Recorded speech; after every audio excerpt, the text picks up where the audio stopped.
Hey boos, in this video I give commentary based on my opinion.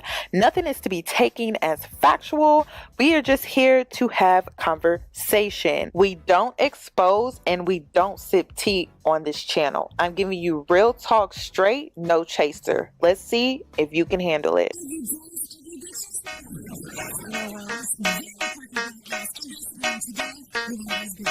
Cause I'm a boss.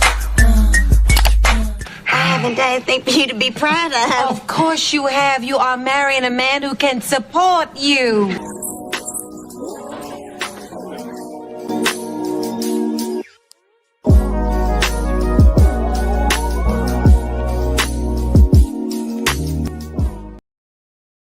Happy Tuesday. Hold on, let me fix my audio really quick. Oh no, I'm good. Can you hear me? Are we good? So there was no video on Monday because I'm doing this 90-day social media cleanse. I'm doing this 90-day organizational challenge on my Discord. So we're 10 days in. Last night, I deleted 30,000 emails. First of all, I just want to know, why is it when it comes to these businesses or these corporations and they're asking you for your email, you don't even have an account with them, but you're just giving them their email. They need your email, whatever. So then they send you all these promotional emails, just taking up all of your storage. And it's just ridiculous. So I'm just like, oh my gosh. So yesterday I spent hours, literally 5 hours. And this is just my personal email. This is not even my business email. I'm about to go through my business email. So if you've been sending me stuff, I probably haven't been seeing it because it's just a bunch of stuff. I get so much stuff on a daily basis. So we're 10 days in with the whole organization 90-day challenge. This is something I'm doing with my Patreon members, my Discord community as well. And then we're also doing the glamour. So we're embracing the natural, but I will be advancing a little bit more as we go on with that whole beauty and glamour workshop as well. So I will be dropping another video on Patreon this week. So look out for that. All right. Let's get into, first of all, y'all, I'm nosy. One thing about me, I don't like being in the middle of drama. I don't like being a part of drama. But girl, I like to watch. I'm like, oh. So I'm over here looking at all of the stuff that's going on with the P. Diddy trial. What is going on up there in New York? What's going on? What is going on with the girls up there in New York?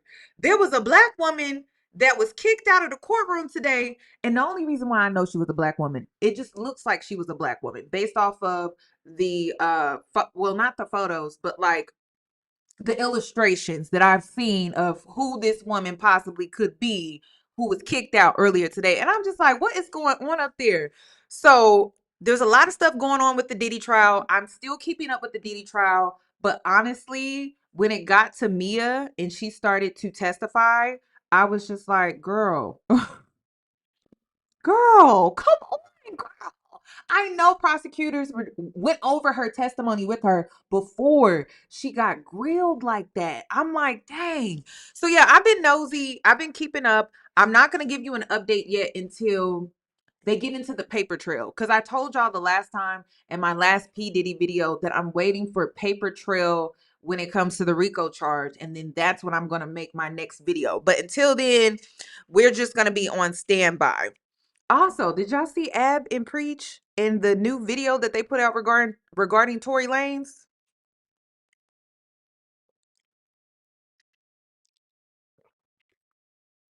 Did y'all see the video that Ab and Preach? I'm thinking about reacting to it, but honestly, I don't want to because I don't want the energy on my platform.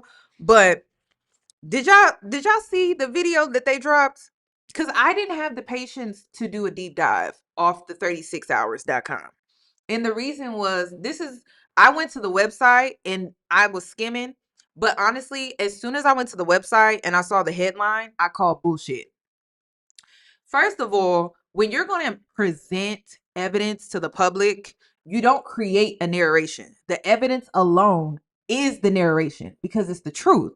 You don't have to create a headline that says Tory is innocent. You don't do that. You just give the public the evidence and you let them decide what's true or not. You don't create a narrative or a narration.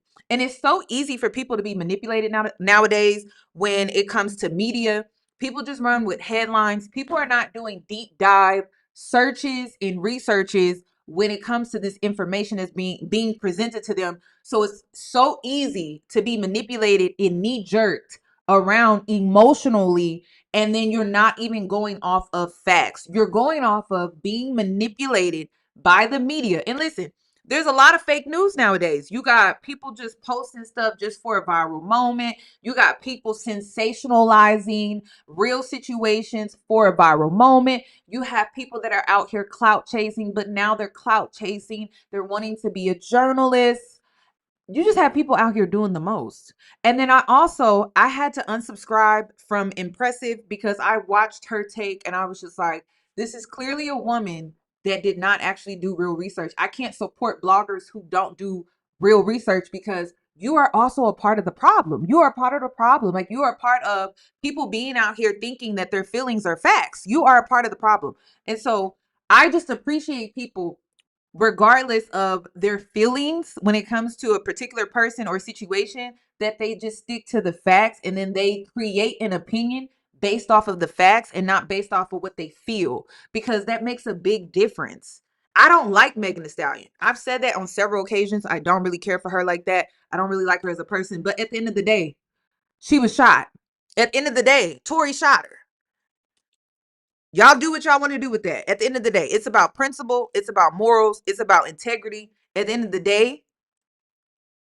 day, with no new evidence that was really presented, at the end of the day, Tory shot her. Y'all do what y'all want to do with that. I'm moving on. All right. So, and then a lot of people are wanting to bring in the CEO of Rock Nation. And it's like, y'all have to create conspiracies. Y'all can't just go off of the facts. You have to create a conspiracy about what it could be, but it's not factual though. And that's the thing. It's like, when you give your opinion on stuff, can you like actually back it up? Back it up with the facts. Then people will take your opinion more seriously. The reason why my intro says it's not factual is simply because I'm giving my opinion. But however, I'm going to do the research and try to give my opinion based off of real situations, not based off of rumors or just gossip. Because honestly, would you want somebody doing that to you? You want somebody to just run with a rumor or run with an assumption, and then the person has no real receipts to back up or validate what is being said? Like, that's crazy. I can't rock with that. I can't rock with that. So, there's just a lot going on. I just want to see more bloggers and YouTubers have integrity when it comes to their platforms, because we are shifting the culture. We already know main media and news outlets create their narratives. We saw that with the whole Palestine situation. You literally have the power on your platform to do the right thing and report things from a different perspective, right? Because the main media source lies to you. I mean, if you travel and you go outside of the country and you watch the news, you'll see things are being reported just a little bit differently. And so it's like, you have the ability to shift the culture by just reporting and giving your opinion from an integrity, moral compass, but you're choosing not to do that for clout. That's what you're choosing to do. So it's interesting. Let's get into this. Let's get into this. Let's get into this. Let's get into this. Let's get into this. I know I love to see that. Nikki, seeing a YouTuber. I love to see that with Nancy Grace. Oh my gosh. And that's why he got the opportunity.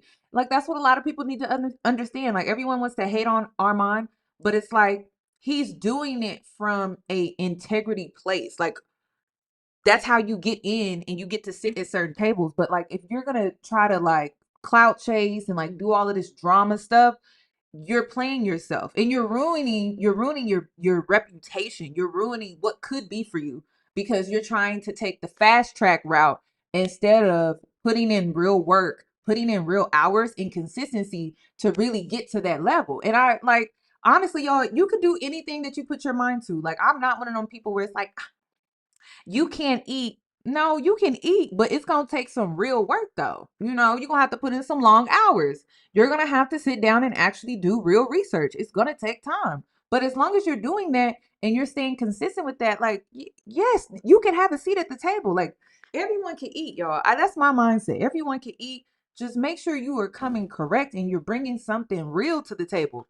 But there ain't no room for you if you're gonna be doing the most and just clout chasing and doing all this extra stuff for views and stuff like that, or allowing your fan base to manipulate you when it comes to your opinion, or allowing your fan base to bully you out of your opinion when you're literally going according to the facts and you're not going according to them reading headlines or them going along with what's popular on social media. You're just sticking to the facts. And like I've said, I don't really care for Megan. And I've said that. And I was a big Megan fan. She was a tall girl when she first came out and she did her collaboration with Fashion Nova. I bought her jeans even though I had my ick with Fashion Nova because of the history that I had with Fashion Nova. But I'm like, okay, she's a tall girl. She's representing for tall girls out here. And so I was like, you know what? I'm going to support her even though I don't like Fashion Nova. But I'm going to be real with y'all. When she went on Gayle King and she lied, I was done. Because I gave her grace. I kept giving her grace. I kept giving her grace. I kept giving her grace. And the reason I gave her grace about lying originally, well, I'm like, well, they're all three lying. All of them were lying that night. All of them. All of them were lying. So I'm like, I can't hold it against Megan, who was actually shot that night, and hold it against her for lying when all three of them were lying. What my issue was is Megan had the opportunity to clear things up with Gayle King, and she decided not to do that. And that's when I was just like, okay, I can't keep vouching for you. And it's like you making me look like I'm not credible. And now you're making me look like I'm crazy. And I'm over here really trying to defend you when it comes to what happened to you that night. Because I understood why she lied. And then what a lot of people don't understand is if that doctor who operated on her foot would not have found bullet fragments, do you not understand that Tory probably would have never been charged that night? But it was because the doctor, who is a mandate reporter, had to report the fact that no, you in fact did not step on glass. You did not step on glass. We discovered that you had bullet fragments in your foot. I have to report that. So even when Megan was in the ER, even when she was on camera and she was being interviewed by the cop the night that the incident happened, right after, she was interviewed and they asked her what happened. She was like, oh, I stepped on glass. She kept telling doctors, she told the police, I stepped on glass. When they operated on her foot, they were like, no, you didn't step on glass. You did not. You have bullet fragments in your foot. So then at that point, it was out of her hands. There's nothing that she could do. And ladies, I hope you're learning from this. The reason why she's in this situation is because she decided to protect that man that night. And do you see the hell she's had to pay for that? You couldn't pay me $1 billion to protect a man like this. Ever. If you don't learn nothing from this Megan Thee Stallion situation, is if you ever find yourself in a situation where something has happened to you, you better make sure that you just go ahead and tell the truth. Seriously. Okay. Now, Chelsea, this is where we need to use our critical thinking skills. Bullet fragments were found in her foot. There were, I think they said 5 gunshots that went off. You do what you want to do with that information. You know what I'm saying? Like I can't walk y'all to the truth. Like you should be able to put 2 and 2 together. Bullet fragments were found in her foot. Gunshots went off. Do the math at that point. Like, and this is what I be saying when it comes to this conversation with people. I don't have the patience. I don't have the patience for y'all to put it together. Okay? The gun went off 5 times. Bullet fragments were found in her foot. You do the math after that. Like, I shouldn't have to walk you through what could be the outcome or what was the situation. Okay? That's all I got to say. Like, 2 things are, you have this situation over here, then you have this situation over here, and then you have 3 people that are lying. The gun went off 5 times. Bullet fragments were found in her foot. What are people supposed to think or assume? So y'all do what y'all want with that. But I don't have the patience to talk about that again because I'm just like, damn, it's crazy. Okay, let me get into this. Let me continue with the original. So first, I wanted to talk about Cardi B.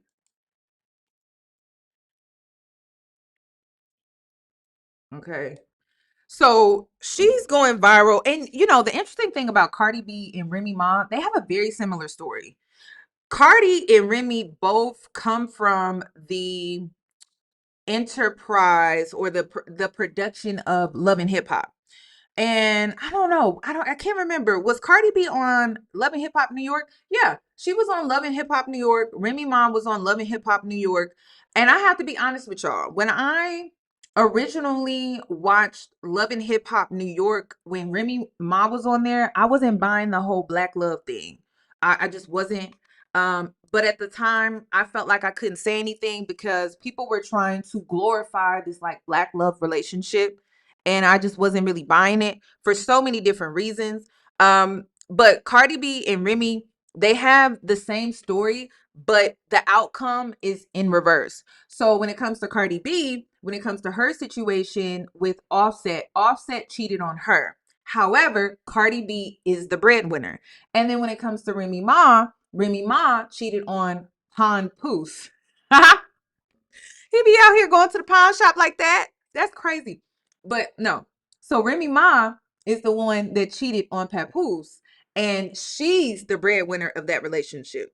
So their dynamic is very interesting. Also, another interesting part about their story that is very similar is the fact that they were on the rise during their career when they were on Love and Hip Hop New York. So Cardi was on the rise on Love and Hip Hop New York. Remy was also on the rise during that time because she had that that beef with Nicki Minaj. So there was a lot of that back and forth going on for the both of these ladies. And I just wanted to talk about that today.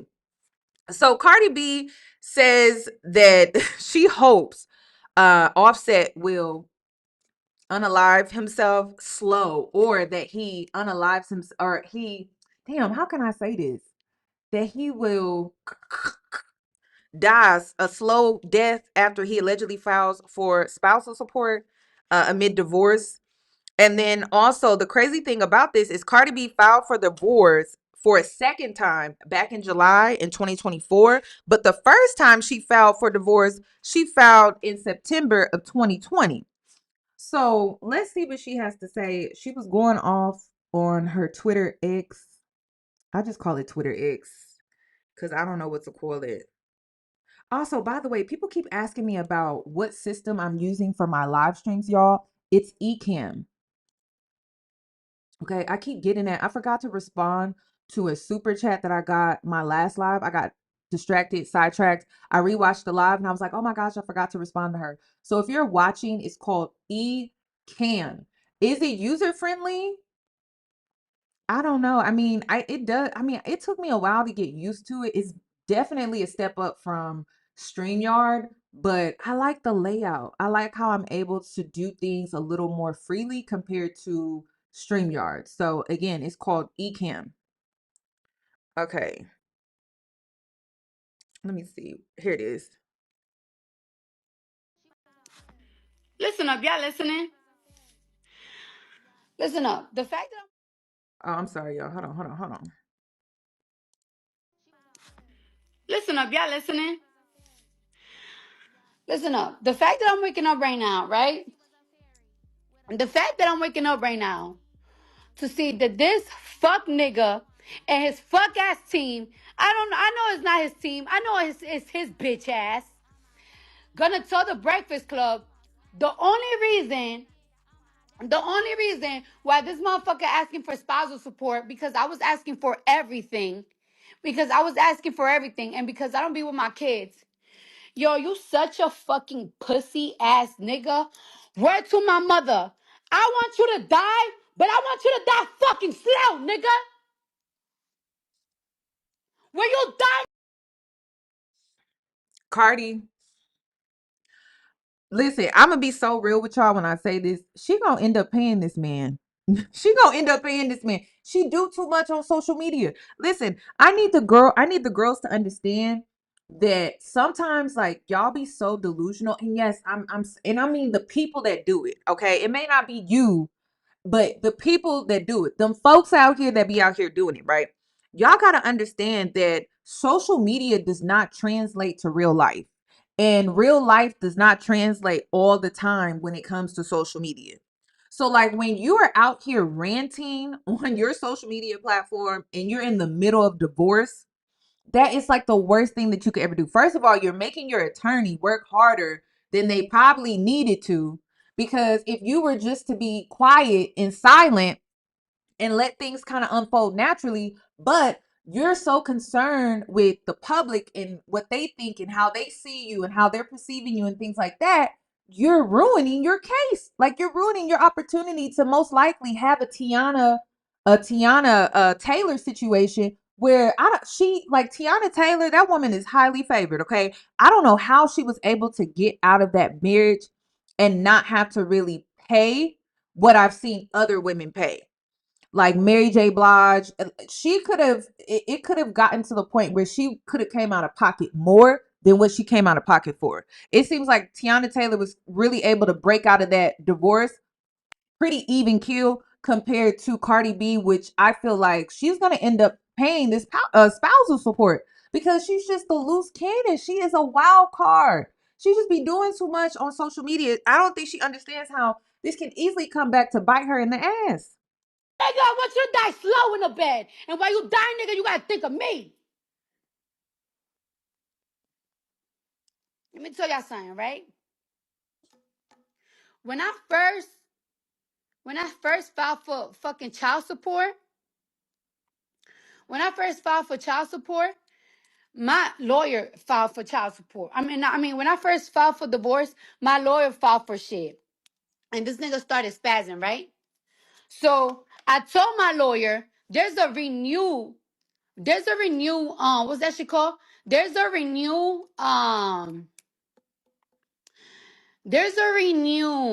divorce paper, right? And in the renewed divorce paper, Y'all, I'm sorry, but I've never met a Libra that does not struggle with allowing their emotions to rule them. Like, honestly, no shade. It's just something I be noticing. I just be like, damn. And we gonna get into that too, because what's her new man's name? Stefan Diggs. I hope she not falling in love with this man. I hope she just having a good time and they just having a good time together. And I hope she not falling in love. But my Libra sisters, y'all fall in love so fast. Like I just don't understand it. My Libra girlies, y'all do. Y'all be fine. Oh, I'm in love. I'm like, you just met him. Just have a good time.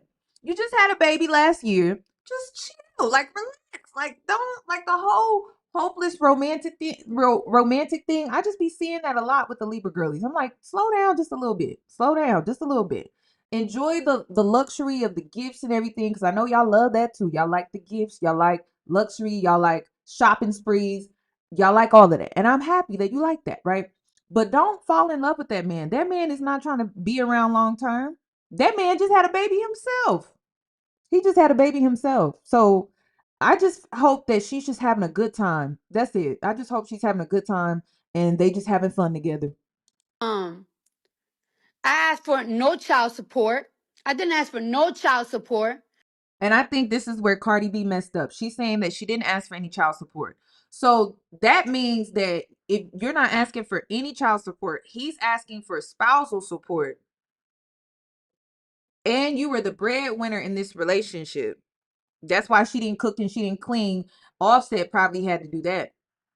So that it's already setting her up to the point where she's probably gonna have to pay this man, y'all. Seriously. Because I want to be done with this marriage. Like, I feel like I'm tied up. I asked for no child support. Kiari is allowed to see my kids. There is not one day that he's not allowed to see my kids. Okay? He stood up my kids 3 times. He have seen Blossom only like 5 times. Okay? That's a cute name. I love the name they chose for the baby. That's a cute name. And I've been trying to save your face. But for you, stop playing saying that I don't be seeing my fucking kids. Stop playing because you don't want to look like a less of a bitch ass nigga. All right. If I keep you away from the kids, right? All right. You talk to the kids almost every single day. You call the kids every single day. I allow you to talk to the kids every single day. If I allow you to talk to the kids, why would I not allow you not to see the kids? It was a point that he was making a big deal like, oh, I'm not going to go to New York to see the kids because I'm not going to be seeing my kids in a hotel room. All right. I was like, all right, so you could see him in my mom's house. You still made it a big deal. And I love my daughter so much. Yo, if I'm lying, my kids could die if I'm lying. I said, you know what? To make it easier for you, you could see the kids in my house. Just because I want my daughter to feel the love of her dad. Because I want my kids to have that love of their dad. I want the love of both parents, even if we're not together. Also, the last time we seen the kids was in March on Cody's birthday. Okay? So before you start talking to me about I don't see my kids, let's talk about it. You haven't seen the kids since March. Okay? You say you was gonna listen up, y'all listening? Listen up. The fact that I'm waking up right now, right? Okay, so basically, Offset is full of shit. But I mean, come on, like he don't even take care of his other kids. He has 6 kids total. So he has Jordan, Cody, and Kalia, and those were his 3 kids prior to Cardi B. And when I saw Cardi B with his kids, she was the one really like taking care of them. She included them. She also included them in family photos. Like if she had a magazine spread, she wanted his other kids to come to the photo shoot and be photographed with her and her kids. She was doing a lot. Like Cardi B was doing a lot in this relationship. She also was protecting him and saving him all the time when it comes to his legal issues, how he got a few run-ins with the police, and basically the same thing Tiana Taylor was dealing with and struggling with in her marriage.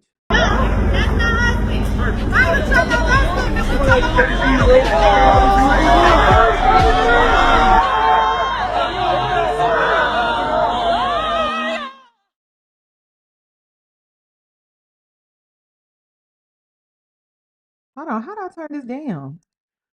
Cause I'm like, we can't be playing all of that up in there. Hold on. Okay, there we go. See, did y'all see that? Did y'all hold on? Let me play this bit. Y'all look. Y'all. This is not funny because this is real. But like, did y'all see her in the back?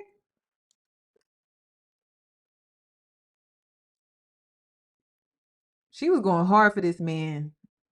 She really was, and he did her so dirty. Ugh, that's crazy.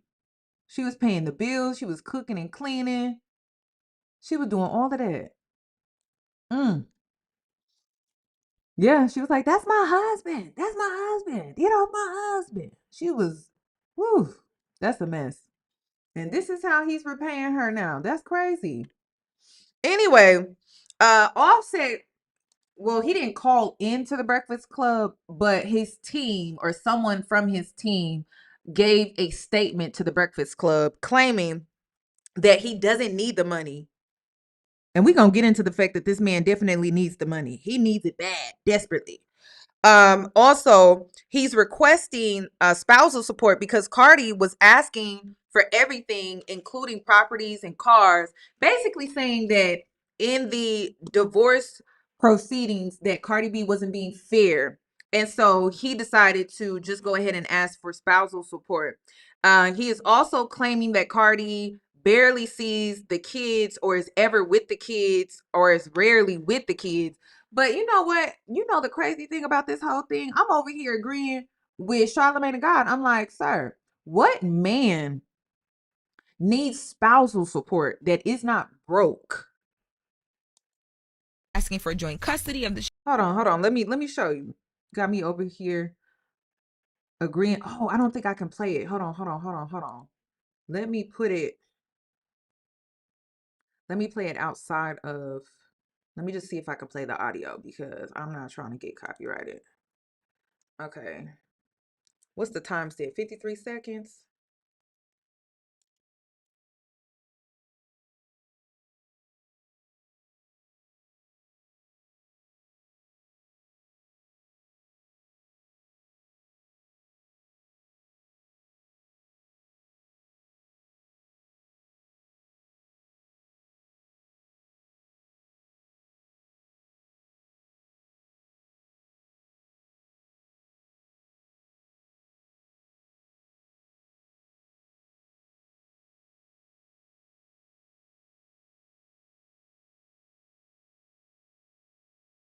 And then it looks bad on Offset's part because Cardi is not even asking for child support. So what do you need spousal support for? And listen, I don't know why I always see this happen to women a lot. Like women be trying to be nice and try to play fair. And it's like, this man is not trying to play fair with you. You should have asked for child support. You should have asked for child support. Because now he's asking for spousal support. And I hope Cardi and her team, I hope they go back and they revisit and revise the divorce and include child support. Because I'm telling you, if she don't do that, it may screw her over in the end. Because it may come across like she's the most financially responsible. She's the breadwinner. So she can afford to take care of the kids without child support. And I believe that's what she's thinking like. And she's wanting to rush the divorce. And maybe that's not the best thing to do here, especially if there's no prenup. You don't want to rush the divorce. That's how you get screwed for real. So I think she needs to go back and revisit and rethink this whole not asking for child support, because if not, she could easily get screwed over. Seriously.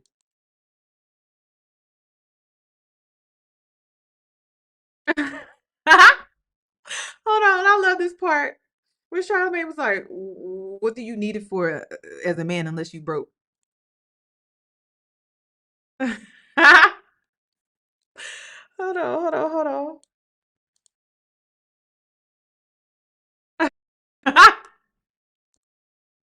He was so serious. Okay. Y'all can't hear? Hold on, hold on. Did y'all hear that? What is going on? Hold on, hold on, hold on. Y'all didn't hear that at all? Wow. Okay, y'all can't hear that at all. Okay, let me just play this part. Let me just play this part then. Y'all can't hear that at all? I'm gonna have to play this back because what? I'll just play this part. I'll just play this part. Okay. There's still no sound? So like y'all can't hear me or you can't hear the audio that's playing. That's what I need to know. Okay, there's no sound on the clip. Okay, okay, okay, okay. Let me just go ahead and play this part. Let me just go ahead and play this part. You need it for the man unless you broke. For instance, right? Okay. Because this is all I can play because the Breakfast Club they got copyright. Hold on, hold on, hold on, hold on. This is the part. This is the part. This is the part I'm talking about. You need it. What is it? What do you need it for the man unless you broke? For instance, right? Let's say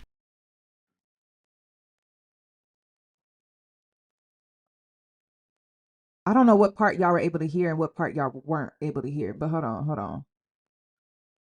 Okay, I think, and then he also said something. unless if the man had primary custody of the kids, then I would understand. But then in that case, it would just be child support. But I don't understand what do you need spousal So you support don't think for? a man is ever supposed to be paid? Like he's ever supposed to be Because think about it, if I'm the mother, supposed to receive spousal? I'm paying you.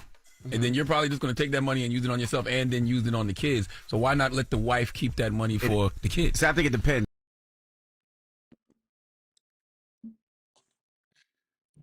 Listen, Offset is broke. Okay. And when I said this the last time, I said when you owe the IRS, they have a tax lien on you as well.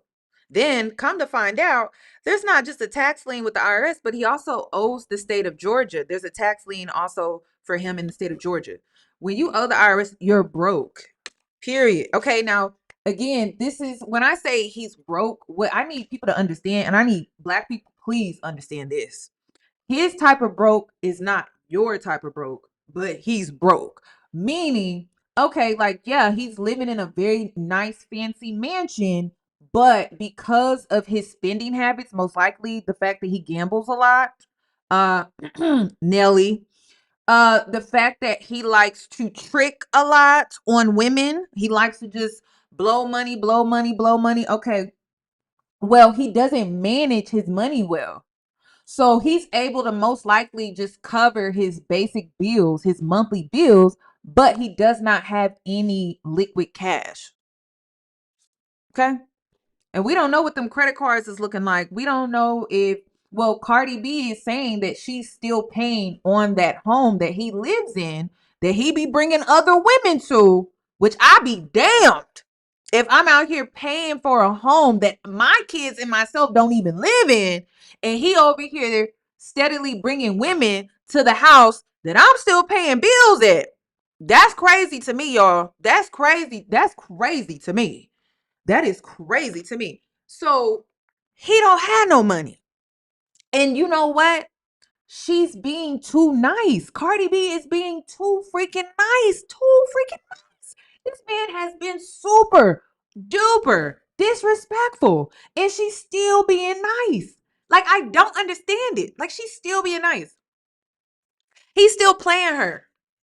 So the interesting thing though, okay, so rapper Offset, he owes approximately 1.8 million in tax liens to the IRS and the state of Georgia, including a federal tax lien for $1.57 million. Then he has, and this was like unpaid taxes from 2021. And then he has a state lien for 294,000. And I'm thinking 294,000, you should be able to go ahead and pay that. Like, that's not as bad compared to what he owes to the IRS. So combined, he roughly almost owes about 2 million in total. So it's about like 1 million, and then it's like 800,000 something. So it's like, listen, the reason why that man is asking for spousal support is because he's broke. Like, he really needs her support. And this is what's so crazy to me, right? Let's really think about this, because Cardi B is in a similar situation to Remy Ma, but the roles are reversed. And I got to be honest with you. Pawnpoose is weird, and we're going to get into that. But Remy is wrong. Like, that's just facts. If we're going according to behavior, right?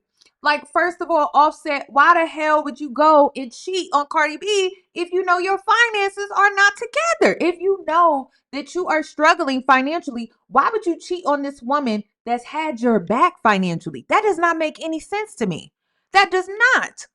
And so the same behavior that Offset has, Remy is the one out here that's demonstrating, right? Which she's dead ass wrong. But I understand why she cheated, even though it's wrong, right? Because the behavior is wrong. I don't understand why adults don't just divorce and handle things responsibly before it gets messy like this. Because this is messy. That's why I don't like cheaters. It's messy. So even though Remy cheated, Remy pays her bills. Remy owns her home. Remy is big mama. I'll say that. She big mama. So she can afford to cheat. Offset. Yo, listen, Offset, he can't afford to cheat. He could not afford to cheat at all. So even though Remy is dead ass wrong, right? Because it's messy. It's messy. At least she can afford to cheat. Offset, what the hell was you thinking? What was you thinking? What was you thinking? So let's go ahead and get into some TikTok videos. Hold on. Was it this one? Oh, I think it's this one. No, that's not it. Or is it? Hold on. Bitches is mad at me because I said Cardi B. Wait, I don't think this is the one, because I have to go in order. I have to go in order. Oh, here it is. Cardi B, I need you to listen to me and the other people in your camp who are telling you this. You need to stop reacting to him online. You need to open your voice memos on your phone, or get a pen and paper, or go buy a journal and vent there. Stop venting to these people online. They do not care about you. They're going to use everything that you say against you. And if this man is taking you to court for spousal support, who knows what else he has up his sleeve. He wasn't shit then, he isn't shit now, and most likely in the future, he's going to continue to not be shit. I know you have children. I know there's a lot on the line, but I need you to stop, for real. He is nothing. Nothing. Like, does not exist. A waste of space. He's so much of a nothing that there's no word to describe what he is because it hasn't been created yet, okay? I need you to go on a trip by yourself. Could be a weekend, a few days, whatever. And that's the thing. That's what I wanted Cardi to, that's what I wanted to see from Cardi. I wanted to see Cardi separate from Offset. I wanted her to focus on herself. I wanted her to get in the studio, and I wanted her to focus on her music and focus on her kids. That's what I wanted her to do. That's what I wanted Cardi to do, because anytime she gets entwined with a man, it always fucks up her career. I just got to be honest with you. And ladies, let this be a lesson for you. You trying to get back at this man and hurt him in the way that he hurt you, it only it sabotages yourself, because you got to understand that the man that you dealing with, he ain't got shit going on for himself like that. You got a lot going on for yourself. So you wanting to play this tit for tat game, it don't even make sense to you. He's not even in the same tax bracket as you. He can't even afford to live in the same neighborhood as you. He can't even afford to shop in the same stores that you shop in. Why are you competing with somebody like that? Like, that's dumb. And then the only way you can compete with him is by being seen with this man and being seen with that man. But what is it really doing to your career, your image, your reputation? Because Cardi, that was not a good look to be on that boat around the same time that Stefan, or whatever the hell his name is, Diggs, how he was caught on that boat with the pink stuff, the Diddy stuff. That ain't a good look. It, like, as a mother of 3, that's not a good look. That's not a good look. And then that could easily be used against her. That could easily be used against her. That, oh, you dating a man like that, you potentially have your kids around a man like that. That's not a good look. That's not a good look. You got to move a certain way. You got to move a certain way. Yes, that's a bad look. Offset could easily use that against her. Easily use that against her. So it would have been nice. And if Cardi wanted to move on and deal with somebody, she could have been low key about it. But see, it's an ego thing. She wants to get back at Offset, and she doesn't understand that this whole revenge thing that she got going on, it's self-sabotaging her own success. Seriously. It's self-sabotaging her own success. And she already allowed this man to throw her off her game and I told y'all this, when he got her pregnant. He intentionally got her pregnant right at the time that her career was really about to take off for her. I mean, it was really about to take off. And then boom, he gets her pregnant. He did that on purpose, because he's like, there can only be one. There can only be one star in this relationship, and that's me. He's always been intimidated by her success. He's always been intimidated by her potential, whether you feel like she has the potential or not. One thing about Cardi B, she's an entertainer. You can debate if she's a good rapper or a real rapper or whatever the case may be. She's a good entertainer, and she can make sales. And that's something that Offset can't do, because who's really checking for his album? Even one of the songs that he put out, one of his singles, he had his kids in it. He had Cardi B in it, because he needed that clout. He needed to use his wife that he's married to get the clout so that he could get the sales. But see, Cardi, she don't need Offset to get the sales. She can do that all on her own. So it's interesting to me. Like, I'm just like, Cardi, you are at a point where you got to know who you are, what you bring to the table. And it may not be on the level of Nicki Minaj, but she's still in an era where she can get the support and get the sales, because she's a likable person. She's very personable. People like how she's authentic, real, relatable. She's everything that a lot of these celebrities wish they were, because they try to make sales. Beyonce, no shade, but her lack of being personable and connecting to her audience to be able to make sales, that's something that Cardi B can easily do. It don't matter what it is. She was selling those mink coats from Shein. And I'm like, okay, I ain't never seen no celebrity be able to make sales like that off Shein. She had the girls thinking like, damn, maybe I need to go on there and buy me a coat. Cause I sure was looking, y'all. I was like, she making that shit look good. But it's like, it's Cardi. She has a way of being able to connect to regular everyday people.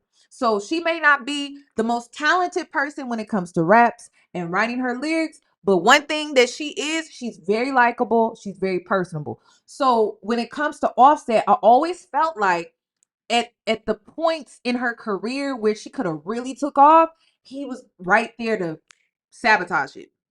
And I feel like even right now, like she could have used the fact that she's getting this divorce. She could use this as a way to push her album. She could use that as a way to push her album. But I think her focus is just all about getting back at this man, moving on, showing him that I don't need to be with him, that I can still be happy without him. It's like a lot of that energy going on, and it's like really throwing off her momentum when it comes to her music because there's a lack of focus.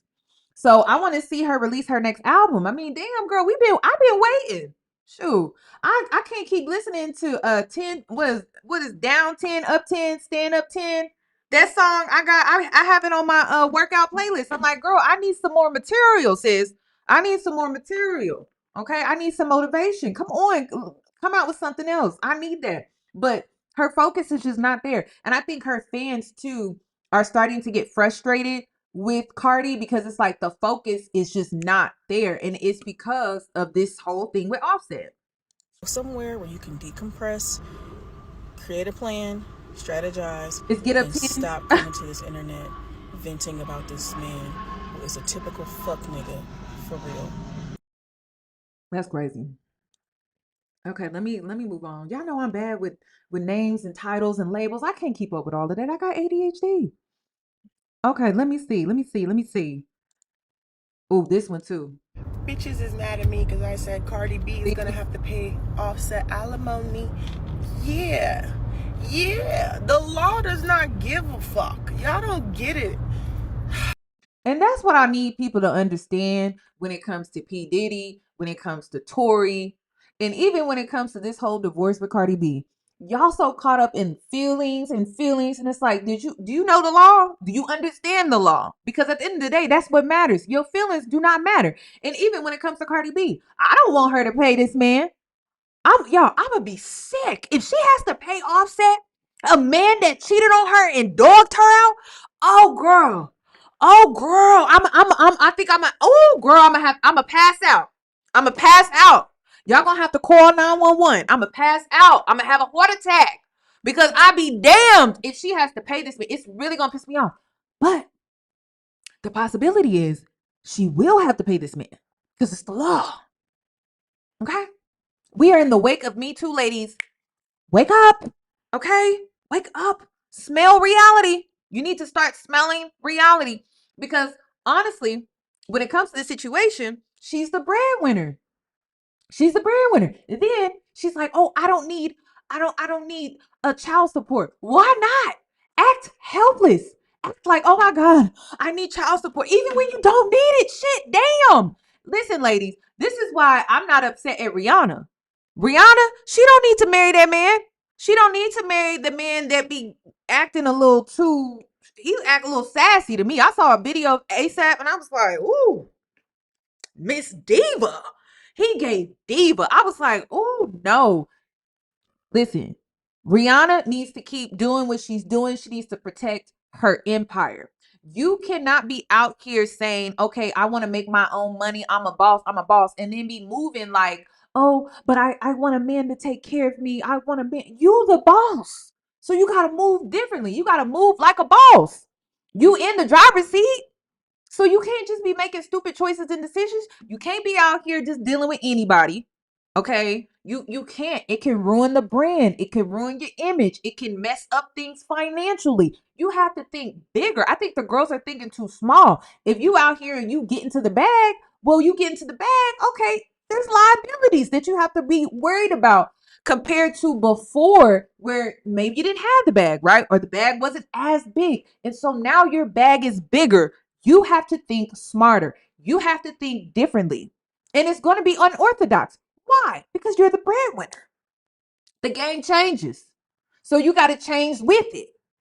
So a lavender don't sound too bad. A lavender marriage don't sound too bad when it comes to someone like Rihanna or Cardi B. It don't sound that bad. Y'all wanted to drag that one lady for investing $10,000 into a dating coach. But like I said, I would rather see that than to see Cardi B, Tiana Taylor, Halle Bailey, Rihanna, hell, who else? Sky Jackson. I mean, the list goes on and on and on and on. I would rather see that. I mean, how much you think Cardi B gonna have to pay when it comes to Offset? If she is court ordered to pay spousal support, she gonna be paying way more than $10,000. It's just one of those situations where you just got to move different. Everyone wants to talk about Oprah, but I keep telling y'all, Oprah got Stedman in the backyard. She did not marry that man. Stedman is out back. He is outside. He is back there. Anytime she get a little lonely, she want a little something, some baby oil, some Astroglide, she just going right to the back house. And she meet up with that man, okay? In her little red dress. And then she go back to the main house. Okay. And then anytime she want a little baby oil action, she'll go back outside to the back house and have that. Like, the girls got to think smarter. Like, you can't be out here chasing a bag and creating a bigger bag, but then you out here moving like you still got a small bag. You have a legacy to protect. You have a bank to protect. Okay. You got your finances, all of that. You got your investments. Come on. So I'm for real. Like, listen, Oprah probably put on that little red dress. She take her little baby oil and ask her, and she just have fun with Stedman out back. That's what y'all need to be doing. The girls need to be doing that. And so I'm tired of seeing situations like Cardi, even Tiana Taylor, even though I felt like she got off pretty well. Listen, times are different, ladies. So you need to change with the time. Maybe you shouldn't marry him. Maybe you should just have that little friend that come over from time to time. I wouldn't even, and then Stedman, I honestly wouldn't even have him like his physical address would not be coming to my home. You get what I'm saying? Because then there's laws in place where you cohabitate with somebody, and then the next thing you know, because they live with you for a certain time, they have legal rights. So you got to move differently. I wouldn't even have Stedman's mail come to my home. It would be so serious like that. The girls have to think differently. We are in a new era. Listen to me. Cardi B should have left the first time. This is what punishment looks like. This is what not listening looks like. Yeah, she's gonna have to pay Offset, and there's no way to get around it. Y'all don't get it, man. Y'all don't get it. To a certain level of wealth, the law applies. Like, yes, she is now the rich nigga. Like, a lot of bitches who are rich, y'all shouldn't think like niggas ain't gold diggers are niggas. Niggas is gold diggers. What the fuck are y'all acting like y'all don't? And I need the ladies to understand this. Men are the biggest gold diggers I've ever met in my life. Oh, girl, it's called pimping. Okay, when they out here digging gold, they dig gold a little bit different. Okay, but men are the biggest gold diggers I've ever met in my life. Honestly, they are the biggest gold diggers I have ever met in my freaking life. Okay, but see, it goes undetected. It's under the radar because they have created a stigma around women when it comes to money. But the biggest gold diggers I know are men. Okay? That is why they get so upset over another man's money. Prime example, Vanessa Bryant getting dragged all up and down our news feed, all because they thought she was pregnant. They assumed she was pregnant. And it was just a rumor that was started on Facebook. That was not true. She's not even pregnant. The first thing they thought about was what? Another man's money. Money they don't have and money they don't have access to. But instantly, when they thought she was pregnant, even though we've seen this man with their wives on their deathbed and they already got a new woman, just the thought It sent them in an uproar, y'all. I was just like, oh my gosh, which I'm thinking about doing a video about that. I am. Like, these men will have a new woman within a few weeks after their wife is passed. Hell, some of them, their wife is still in the hospital fighting for their life and they got a new woman on the side. It don't take much. But like I said, the biggest gold diggers I know are men. Okay? So a lot of them are jealous of women. Sydney Sweeney, I'm going to be doing a video about that. I'm still doing research on that. But Sydney Sweeney, men are upset at her for selling soap, her bath water. And I don't know, I'm a logical person. I'm pretty smart that she can't actually sell her bath water because it's not sanitary. It's just the fact that she is feeding into men's fantasy and she's selling bath water soap. Like, it's just marketing. I don't understand. It's weird. Yeah. But I mean, when you're being sexualized every time you post a photo to your Instagram, or you're being sexualized every time you do an interview, you're being sexualized constantly. It's like, oh, okay, let me profit off of that. Let me sell some soap and say it's made with my bath water, even though it's not, but I'm going to sell it anyway. And I know men are going to buy it because that's how they are. That's how they are. So yeah, men are going to buy it. I think she is catering to the demographic of men that are lonely. So they're going to buy her soap. I don't see anything wrong with that. Some women feel like it's a step back for women. Honestly, that woman was being sexualized so much. I think she just did this as a joke. And I think people are taking her too serious and they're taking her too literally. I think she's literally doing this as a joke because it's not her bathwater. And then her ass cheeks. My thing is, why is that sexual?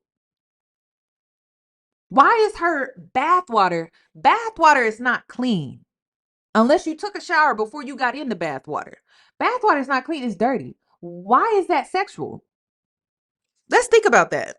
Because I don't have to see it as sexual. Like, I'm thinking about a woman's bathwater and I'm just like, is she clean?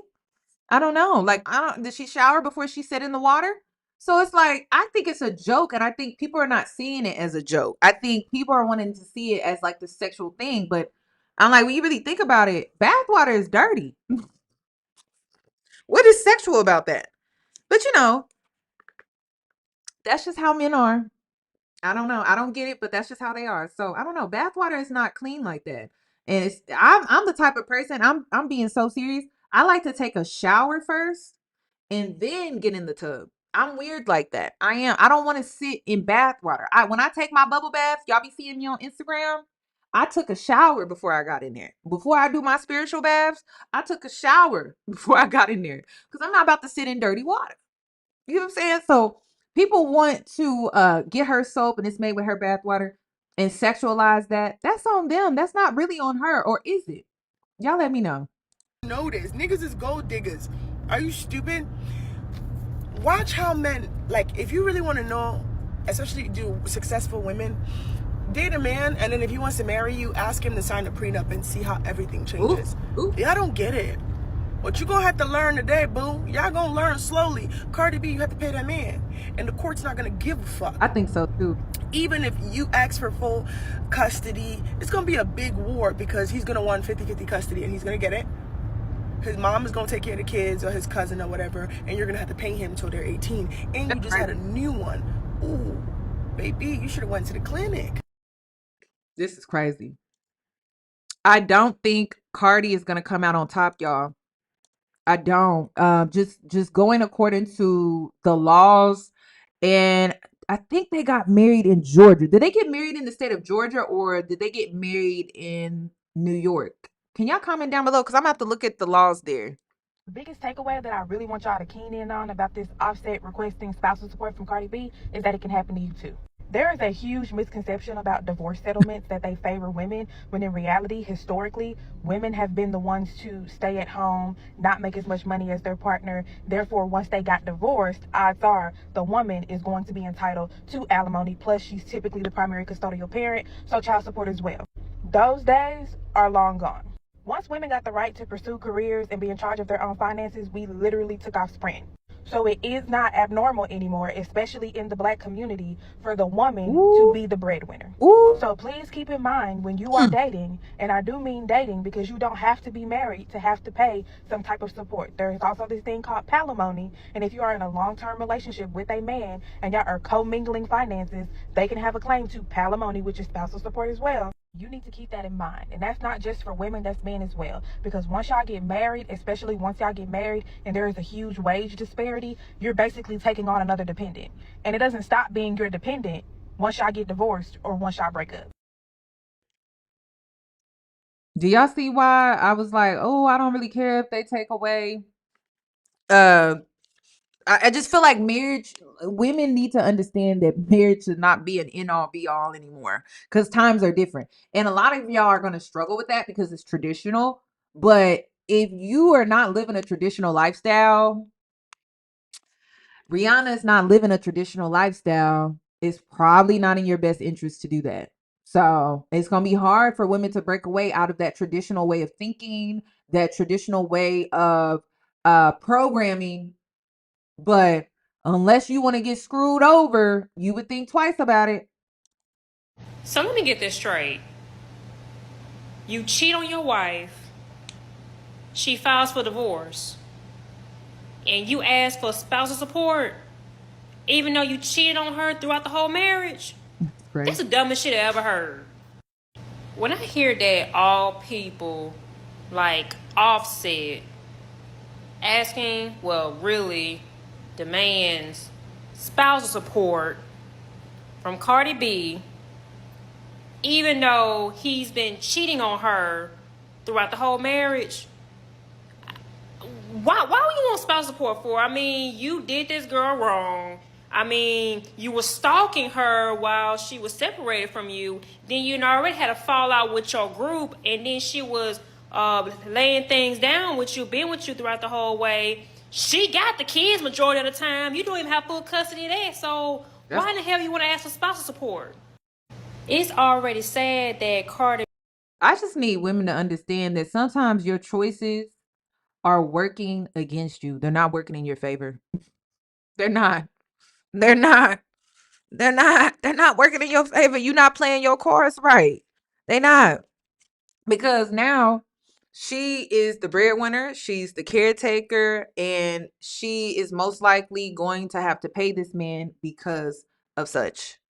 So I don't think women are understanding. And that's the thing. It's like, I know Cardi thinks she's doing the right thing by not requesting child support, but it plays into, oh, I don't need any financial assistance. I don't need his income to survive or to help my children in any type of way. So what does that mean? Well, then you're going to be the one that pays up. Like, she needs to go and change that immediately. I hope her lawyers advise her to change that because she's about to get screwed over. B actually stayed with Offset because, you know, with the marriage, after the fact that how he was treating her, especially when it comes to cheating and everything. And then I'm pretty sure now was the last straw that she had enough with the cheating. I'm only speaking on Cardi B because this is a lesson. This is not about colorism and all of that. Not everything has to be about that. This is a lesson to women and Black women. Particularly, you lead in the home when it comes to finances. This is a brilliant conversation. This is a necessary conversation. This is a mandatory conversation. And to be honest, other demographics of women they're not that far behind us either, because times are different. Times are different. So no, like this don't have to do with the preferences and all of that. This is a lesson to women, period. It doesn't matter what race you are. This is a lesson. This could be any of us, honestly. This could be any of us. So no, it's about the principle. It's about what this really means for the both of these women. That's why I'm talking about it. So it's really not about that. But I get what you're saying. But it's listen, I'm not gonna go hard for Cardi. Like, this is on her. But I'm saying learn from what she's going through, because you don't have to put yourself in a similar situation to learn. You can watch someone else's situation and learn from her situation and then not put yourself through it. That's what this live is about. That's all it's about. You should sit in the comfort of your home, eat your snacks, drink your wine, do you, but at the same time, take notes like, don't ever do this shit. This was stupid. I don't even, you know what? If I was to do that, I would sign a prenup. And then if I ever was caught in this situation, I'ma just act broke and I'ma just file for child support just in case to cover my ass. Like, you know what I mean? Like, that's what you should be doing. You should be taking notes. Like, okay. But that's it. That's it. Nobody's telling you to go protest in the street for Cardi. Because honestly, Cardi, after the man cheated, I think the second time, I was done. I was just like, girl, at this point, you just a fool. Because ain't no way you keep taking this man back and he keep playing in your face like that. You are Cardi B. Are you okay? Like, girl, you over here with the fashion girlies. You are in Paris for Fashion Week. What are we doing? Like, I'm in Offset. Ugh. I'm just the man with the skinny jeans that has this weird obsession with Michael Jackson. I don't understand it. Disrespect she's getting from him, and you asking for spousal support, like that's like the dumbest shit that he can ever ask for, because you're not gonna get full custody. You're dragging this divorce out until you get spousal support, because Cardi B, I already know she's gonna have full custody of the kids because the kids are with her majority of the time. There is no judge in America that's going to grant Offset spousal support, even after the fact that he was doing this girl wrong, to the fact that she had to have so many surgeries so she could feel good about herself, even though you was cheating on her this whole time. Ain't no judge in America gonna give him that. So I already know it's gonna be denied. So she's gonna get full custody of the kids. She's gonna get what she's gonna get out of with the divorce, with the marital agreement, whatever. I don't know if it's like a prenup or anything involved. I'm not sure about that. That's, a whole nother story to find out later on. But all I know is that whatever Cardi B wants out of the marriage, she's definitely gonna get that, because she the one that's hurt. Offset, you done lost your damn mind time on you want spouse support, because I already know you're not gonna get it. He's gonna get it, y'all. He's gonna get it. Listen, me personally, it's not a personal feeling when it comes to Cardi. It's more of what this means for women as a whole. I think women are only looking at this from a narrow perspective of, oh, poor Cardi. No, it's poor us. Like, what do you mean? It's poor us. Do y'all not see all these women getting taken to the cleaners? It's poor us. It's poor us. It's like, damn, we taking care of the kids. We are paying the bills. These men can cheat and we gotta pay them? That's crazy. It's poor us. Okay? That's what it's about. Because I be damned, y'all, if I have to come out of pocket and this man was cheating on me. This is crazy. Did y'all see that that other lady? I forget her name. I think she's called the Wizard something. She was recently cheated on. Well, her husband attempted to cheat on her. And she's a big YouTuber content creator. She creates content for people that struggle with like people pleasing, over giving, not having any boundaries and things like that. The Wizard Liz. So her husband attempted to cheat on her, but she has such a loyal fan base that he tried to cheat on her with one of her followers, and the follower of hers rejected the husband, and then she went and told her, hey, your husband tried to sleep with me and I just wasn't going for it because I respect you so much in what you do. And so Wizard Liz found out, girl, she's divorcing that man and she's 4 months pregnant. Listen, ladies, like I said, this can happen to anybody. This can happen to anybody. This can seriously happen to anybody. This is not about races. This is about where we are collectively as women and what this really means for all of us moving forward when it comes to having our own. You can't just link up with just anybody. Like, you need to really think twice about that. And then it's crazy because this man, I don't know, I've heard different things. Some of her fans were like, oh, we never really liked him. And then some of her fans were like so shocked by the whole situation. Like, I can't believe he could do this to her, et cetera, et cetera. So I'm thinking about covering that as well, because it's a very similar situation, just slightly different. Okay, let me continue. Oh, I thought this was funny. Hey, I know you guys saw where Offset was trying to request from Cardi B some spousal support. Let me tell you why she ain't paying shit. Nada, zil. Cardi B is a Libra, and Libras keep receipts. Ask me how I know. Yo, one thing about Libras though, I swear y'all can have y'all will pull out a phone from 2001 and be like, no, I remember they texted me on this date. Look, I got it right here in my phone, my old phone. I have never met a Libra that does not keep receipts. Libras keep receipts, y'all. They keep receipts. So a part of me is like, Cardi may be able to, she may be able to get out of this one. She may. Because one thing I know about Libras, y'all keep receipts for years, decades. So it's going to be interesting to see how this plays out.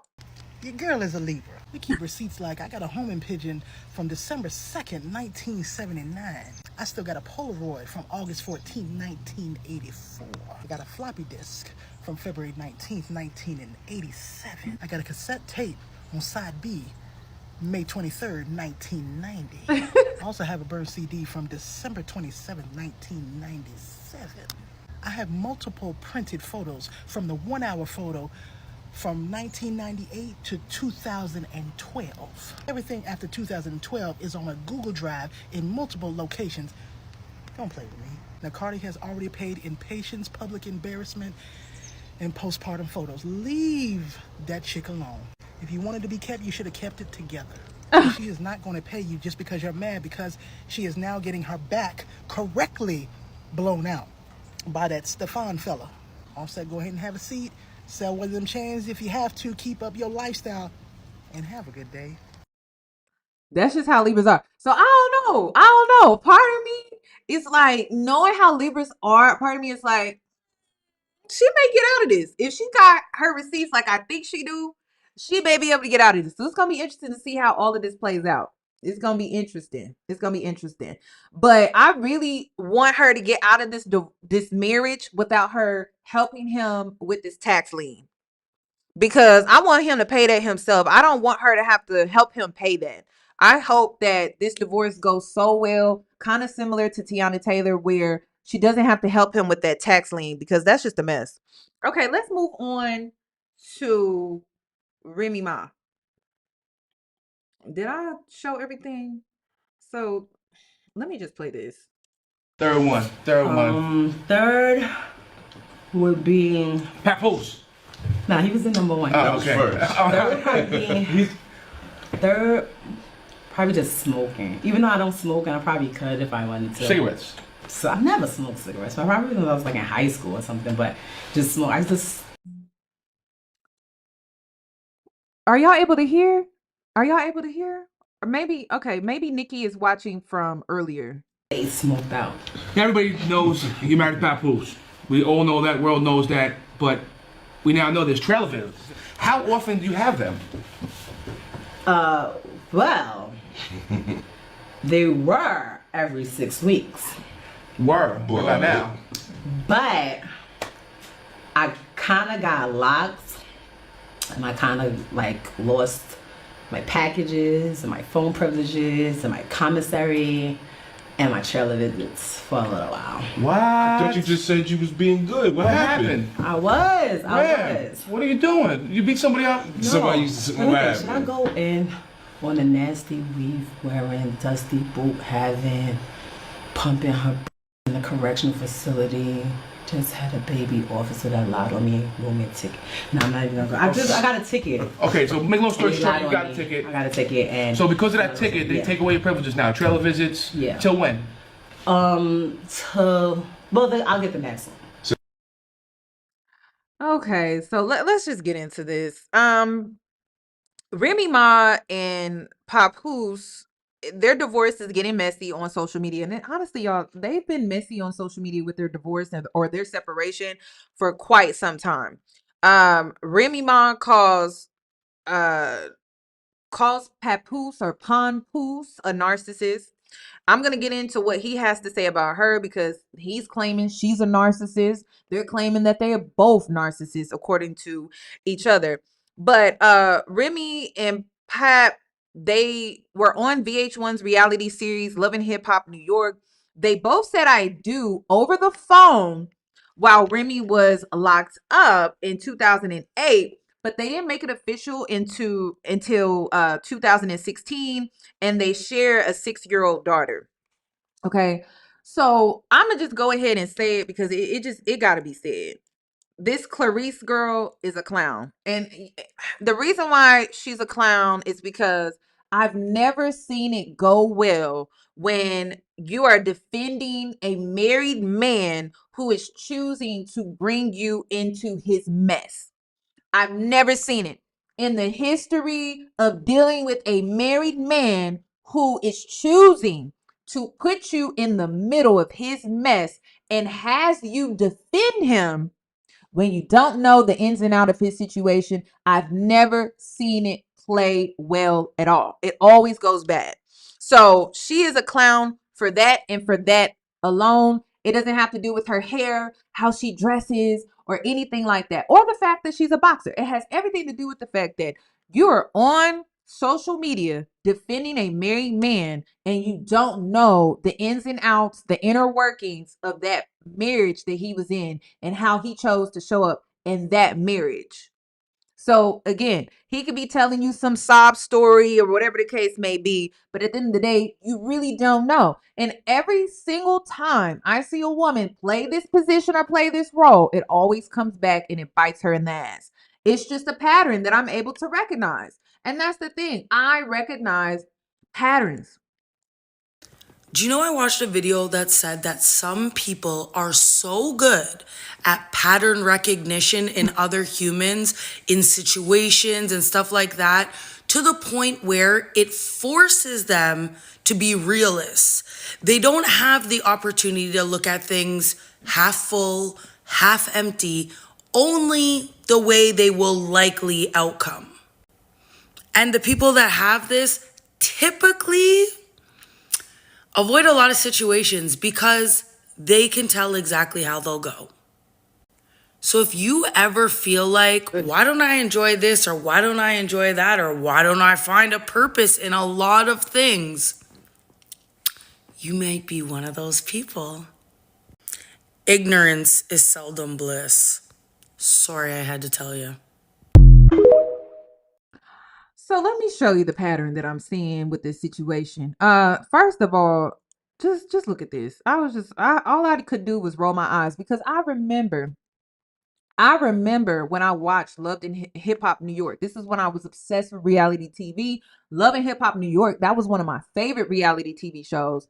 And even then, he gave bum to me, like he gave Dusty. But because he was loyal and he held it down for her when she was locked up, we were just supposed to look past all of that. But I felt like even then, he was using Remy for a come up, or using her in a way to where he could mooch off of her. And the perfect opportunity was at the right moment where she was coming out, and then she got that opportunity with the Love and Hip Hop franchise, and then she was able to create her music career, or revamp or bring back her music career with that opportunity, and he rode her coattail. And he's doing the same thing with Clarissa.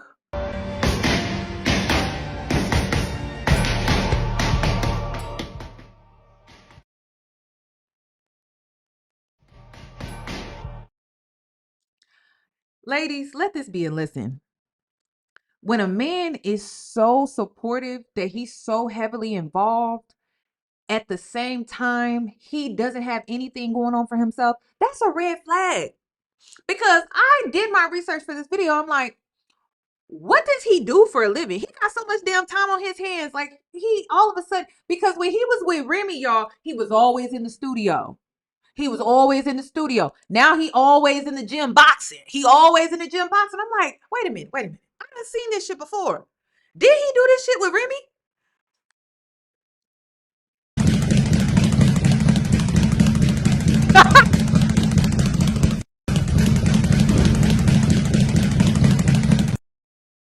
When he was on Love and Hip Hop, y'all, he was doing the same thing. He was always in the studio. And I'm thinking, like, what does he do for work? I kept thinking, like, what does he do for work? I don't get it. What does he do for work? Is he managing other artists? Like, what is he doing? What is he doing? So, and then the crazy thing is this, they even look alike. So remember, I played the video of Remy when she was being interviewed when she was still locked up, right? But look at this too. They even look alike. You're loud and they're loud. So I'm looking at them and I'm like, who, y'all loud? So now I flip the camera to him and me. I'm like, that's me. You can't hear them. He can't hear y'all. He can't hear the comments. So now I'm like, your problem is that you hear me talking. Oh, that's not gonna change anything. So I get a little frustrated. So people don't know that while I'm on a treadmill running, that Pap is on the treadmill right there next to me. I listen, I gotta point it out right now that Remy she was a masculine woman. I just gotta be honest with you. And Clarissa is a masculine woman. So he benefited off of the strong, independent black woman. That's what we're witnessing. We're witnessing a bum. Gotta be real with you. He hasn't had any real work since 1991, y'all. I cannot make this up. I wish I was making this up. But when I was doing research for this video, I'm like, he hasn't had a job since 1991. And this is because I was looking up to see what his net worth is. And so, girl, this gives Tia Mori all over again. Cause I'm just like, okay, what does he do? Like, what does he do? And so 1991, he was working on a it wasn't even an album. It was a mixtape. It was a mixtape. He was working on a mixtape. It wasn't even an album. That was in 1991. So Pawnpoose, listen, he has this thing where he sees an underdog and he sees how she's ambitious, she's driven, she's motivated, and he gets in right when she's about to take off, and he leeches. Like, he rides the coattail to fame or to public recognition. At the same time, he's able to kind of slid under the radar, like, nigga, what do you do? What do you do for work? Honestly, I was just like, so where do you work? Where do you work? I could not find out. I could not find any information on where this man works, y'all. So this man gives Hobosexual. Okay. He gives Hobosexual. I don't know what he does for a living. I tried, allegedly. Okay. Allegedly, he gives Hobosexual. I personally could not find anything at all. Okay. I couldn't find anything on this man. So I believe he's using Clarissa. Clarissa doesn't see it that way. Clarissa, to me, she's just really happy to have some male attention, or some male action. Honestly, I think that that's what the situation is, and so she's over here taking it from Pawnpoose, this alleged Hobosexual that's hopping from one woman to the next. He's a handler. He's a kept man. He is a hypergamous queen or king in this case. He is everything that men cannot stand when it's a woman doing it, right? And so it's so interesting how the men are wanting to focus on Remy and how she cheated, which, listen, I get it. What she did was dead wrong. But how, like, it's so interesting how men can overlook how this man consistently showed up in his marriage and how he put the financial responsibility on Remy. Remy was the one paying bills. Remy was the one holding it down. Now, the interesting thing, let's reverse it, right? Because men always complain like, oh, but if a woman gets married and she stops having sex with her man, fulfilling her wifely duties, right? Then she can't be stupid or delusional about him cheating. Okay, well, the same thing goes for this situation with Remy Ma. You can't be dumb and stupid as a man to marry a woman, put all the financial responsibility on her for years, and then expect for her not to look at you as less than a man. And then she goes and she cheats on a man that she feels is a man.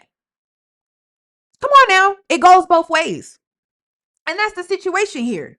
That's the situation. This is a very feminine man. She went out. She probably lost respect for him over the years. She probably was a ride or die in the beginning. She was probably loyal because he was holding it down for her when she was locked up. But eventually, it got to that point where she got tired of that shit. And so she saw another man that had his own shit going on. And she was like, damn, I lost so much respect for this man because he don't be taking care of me. He don't take care of me. He don't take care of his kids. He don't take care of his family. He don't take care of his responsibilities. You know what? Damn, I slipped up. Damn. Somehow I hopped on a stick and I just couldn't get off of it. I was riding it all the way to the moon and back. Seriously. Because isn't that what these men be saying? Oh, she gained weight. So it was only right that I stepped out. She should have expected it. She gained all that weight. Or, she wasn't giving me none. She wasn't giving me none. It was only right for me to go out and fulfill my needs as a man. Well, I guess it was only right for Remy Ma to fulfill her needs as a woman. Oh, they don't like it. They don't like it. You see how these men are having a just they can't handle what they dish or what they try to normalize when the situation is reversed. Because like I said, Remy was dead ass wrong. But Pawnpoose is a weirdo to me. He's very weird. Like I saw this video, y'all, and I was just like, as soon as I saw this, I had flashbacks of Love and Hip Hop New York. I had flashbacks. It's a Dusty. I just, oh my goodness. Oh my gosh. And this is why, ladies, when a man is busy, I am not offended by you busy. Oh, take care of your business. I'll talk to you later. I'll text you later. You busy? You got something? I'll talk to you later. I like a busy man. I like a man that I'm like, okay, he is working. He got to take this call. He got to respond to this email. He got to go to this meeting. You get what I'm saying? I love a busy man. When a man got too much, and when he got too much time on his hands, he don't got no motion. He don't got no money. Girl, you need to be walking in the other direction. So another thing too that I recognize with Papoose is that he mirrors the women that he is pursuing.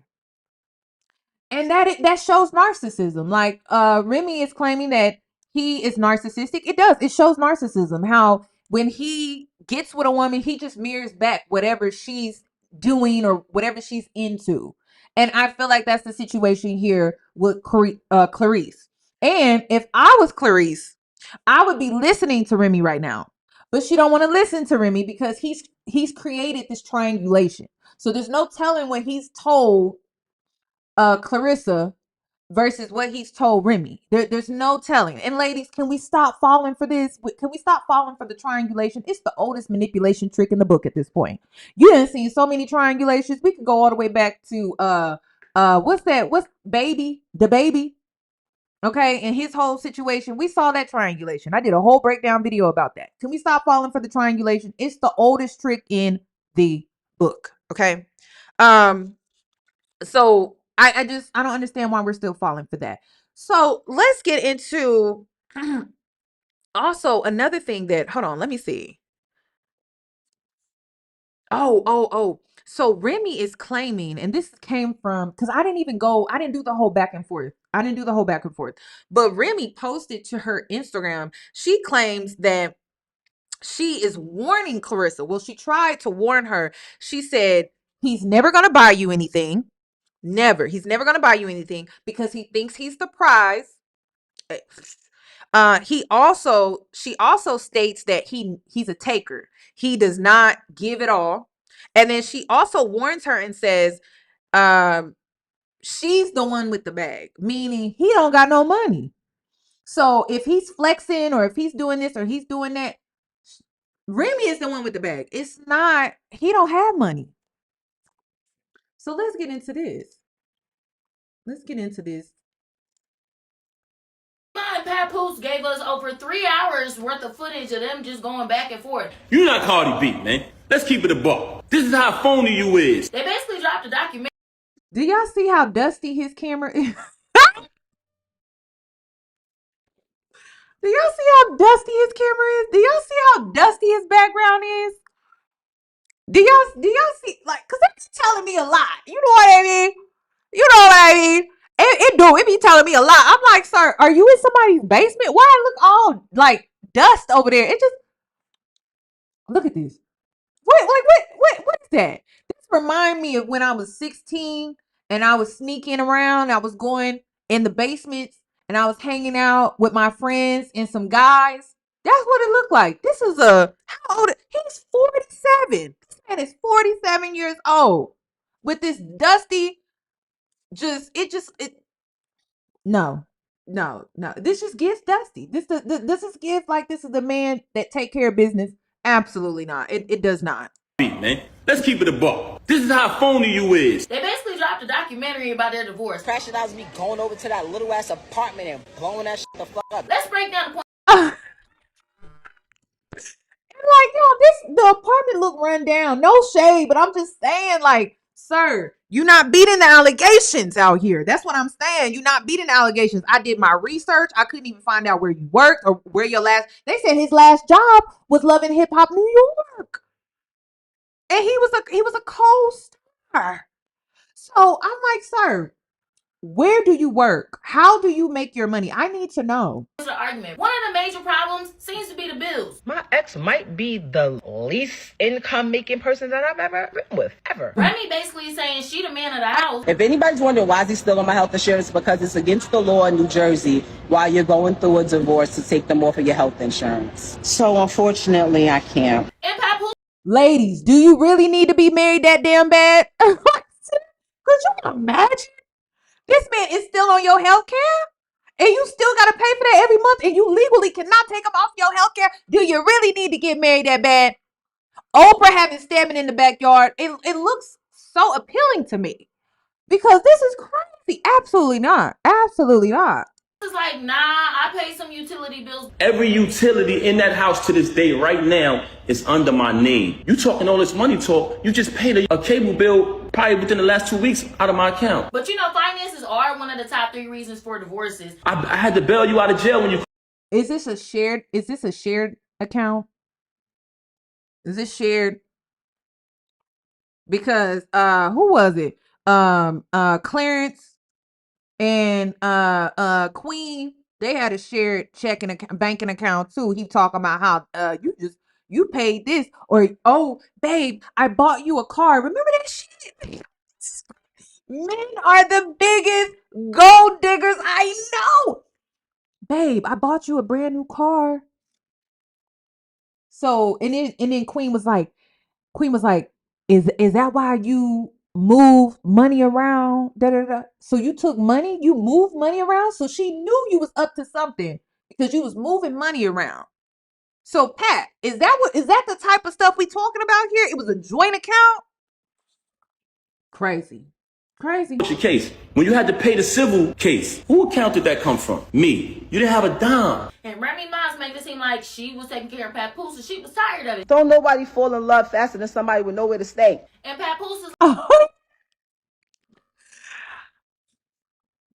I watched Love in Hip Hop New York, y'all, and that's what it gave. That's why when people are like, black love, I'm like, what? I'm not seeing it. I'm seeing this man mooch off of her. I'm seeing this man try to eat off of her. That's what I'm seeing. She the one with the clout. It was never he was never the one with the clout. It was always Remy. Like, well, I wrote most of your music. I have written 90% of the rhymes that came out of her mouth since I met her. So if you would have paid me for that, then I'd have had more money. Once she started getting money, she separated everything. Ooh, okay, so this was a joint account. This is crazy. Hold on. This is all mine. No, but I'm trying to figure out what did you do? I'm like, huh? You didn't do anything. Then a big point of... I think Remy started separating money when she realized that she got played. That's what I think. When she checked out of the relationship. Y'all know how it is. Women tend to check out of the relationship before they actually leave the relationship. I think Remy started getting smart when she realized that this man played her. Honestly, that's what I think. That's what I think. But men want to overlook all of this. Like, men want to overlook the fact that he rode her coattail. They want to overlook the fact that this man wasn't being a man in the relationship. He wasn't providing at all. He didn't even have a real job. He didn't have a and you know what? He always looked dusty to me. That's what, look at it. Look at his hair. Is that a haircut? Is that a fresh lineup? It's not giving. It's not giving that. It's not giving that. It's giving hobosexual. She made him look better. It's giving one of those type of situations. So it's just interesting to me how these men can have no job, but a woman is wrong for leaving the relationship. And then it's not even that he just didn't have a job for like a few months or something like that. He fell on hard times. It wasn't even given that. He didn't have a job for years. Tia Mowry's husband, when I was doing research on him, he had odd jobs every now and then, but he didn't have a consistent paycheck really truly coming in like that. Like a solid income coming in. It was crazy. So I'm just like, why aren't these men talking about that? I don't get it. Why are y'all not talking about how these women were taking care of these men for decades? And then y'all tried to villainize Tiana Taylor, and then you found out that that man was struggling financially and she was paying for that. She had his back. This is why, like, ladies, I hope you are taking notes. I hope you're taking notes, even when it comes to Megan Thee Stallion. Do not lie and protect that man. He need to figure it out. He put himself in that situation. I'm gonna go ahead and mind my damn business. Do not repeatedly make excuses for a man who doesn't have a job, that hasn't had a job, and he's putting all the financial responsibility on me to provide for my entire family as a woman. That ain't right. Then also another red flag, another thing that you need to go ahead and write down too, is sometimes it's okay to act like you don't have it when you do. I do it all the time. I act like, oh, I don't have it. And you know what? When you act like you don't have it, people give it to you. People give you some extra stuff. Crazy. Then another thing that you need to write down too is get off social media. Stop telling the internet so much of your business. It can be used against you in the court of law. Okay. Also, another thing that you need to write down. Is this man riding my coattail? Is he too heavily invested in what I got going on because he don't got nothing going on for himself? Write that down too. Attention seems to be who cheated first and who cheated back. You can't keep your legs closed, Rem. That's one of the main problems with you. Cheaters. She's cheated on me before, but okay, I cheated before, right? Why you stay? Remy said. Ooh, why did you stay? He probably didn't have no place to go. Who started the whole cheating thing? I just didn't say nothing about it. When I came home, I went straight through that phone immediately. I know what was up. Now since you... So he cheated too. This gives a classic case of a toxic relationship, a toxic marriage. So do you think he cheated first? You know what? The reason why I'm going to believe Remy on this is not because she's a woman. It's because he was never a man in this relationship. He probably felt emasculated naturally in this relationship because he wasn't paying shit. He wasn't paying nothing. So I could see him stepping out on her. I could also see him having a little side piece when she was locked up. I can see that. I can see him cheating on her first. I mean, men don't like to feel emasculated in their relationship. And so if you're footing the bill and you're the star in the relationship, not too many men can handle that. It hurts their ego. So what do? They step out of the relationship. They cheat with a woman that has less, right? It don't make sense to us because it's like, why would you cheat with someone that has less? But it makes sense to them because it strokes their ego. And so he needed his ego stroked. He wasn't going to get a stroke from Remy because he ain't paying no damn bills. So he had to go find somebody that could stroke his ego. Oh, I definitely believe Remy wore the pants. I already mentioned that. I was like, these two women are very masculine. And I could see them wearing the boxers for sure in the relationship. If anything, Pawnpoose, he was wearing the G-string. He was wearing the G-string. He was wearing the same G-string that P. Diddy was wearing. He was, if anything, he was wearing the wigs too, probably when she wasn't at home. Diddy rocking the wig better than your main chick. So we coming to you live, Diddy Late Nights. anything can happen. I'm just vibing. So why? You gotta keep the hair. Yeah, I'm thinking I'm gonna wear this here in Toronto. Ain't nobody. Hey, yo, let me ask you a question. When I get to That would be killing me too, ladies. Can we talk about it for a sec too? Why we edit? Can we really talk about it? The girls are fighting about who did P. Diddy love. He didn't love women. He didn't like women. He was jealous of women. He liked men. Okay? Can y'all stop the debate about Cassie versus Kim? He didn't even like them like that. He did not love them like that. He liked men. Okay? He loved his mama. He liked men. All right? He was jealous of Kim's beauty. He was jealous of Cassie's beauty. He was jealous of them. And he was an energy vampire. He used their energy. Let me show you this too, because I thought this was crazy too. Hold on. This right here.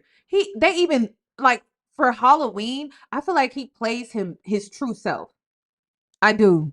Now check this out, no Diddy. I don't know if y'all minds like mine, but now every time I see a picture of Diddy and Cassie, my mind just go completely left. I wonder what happened. Do y'all not see this? This man got on a lace top.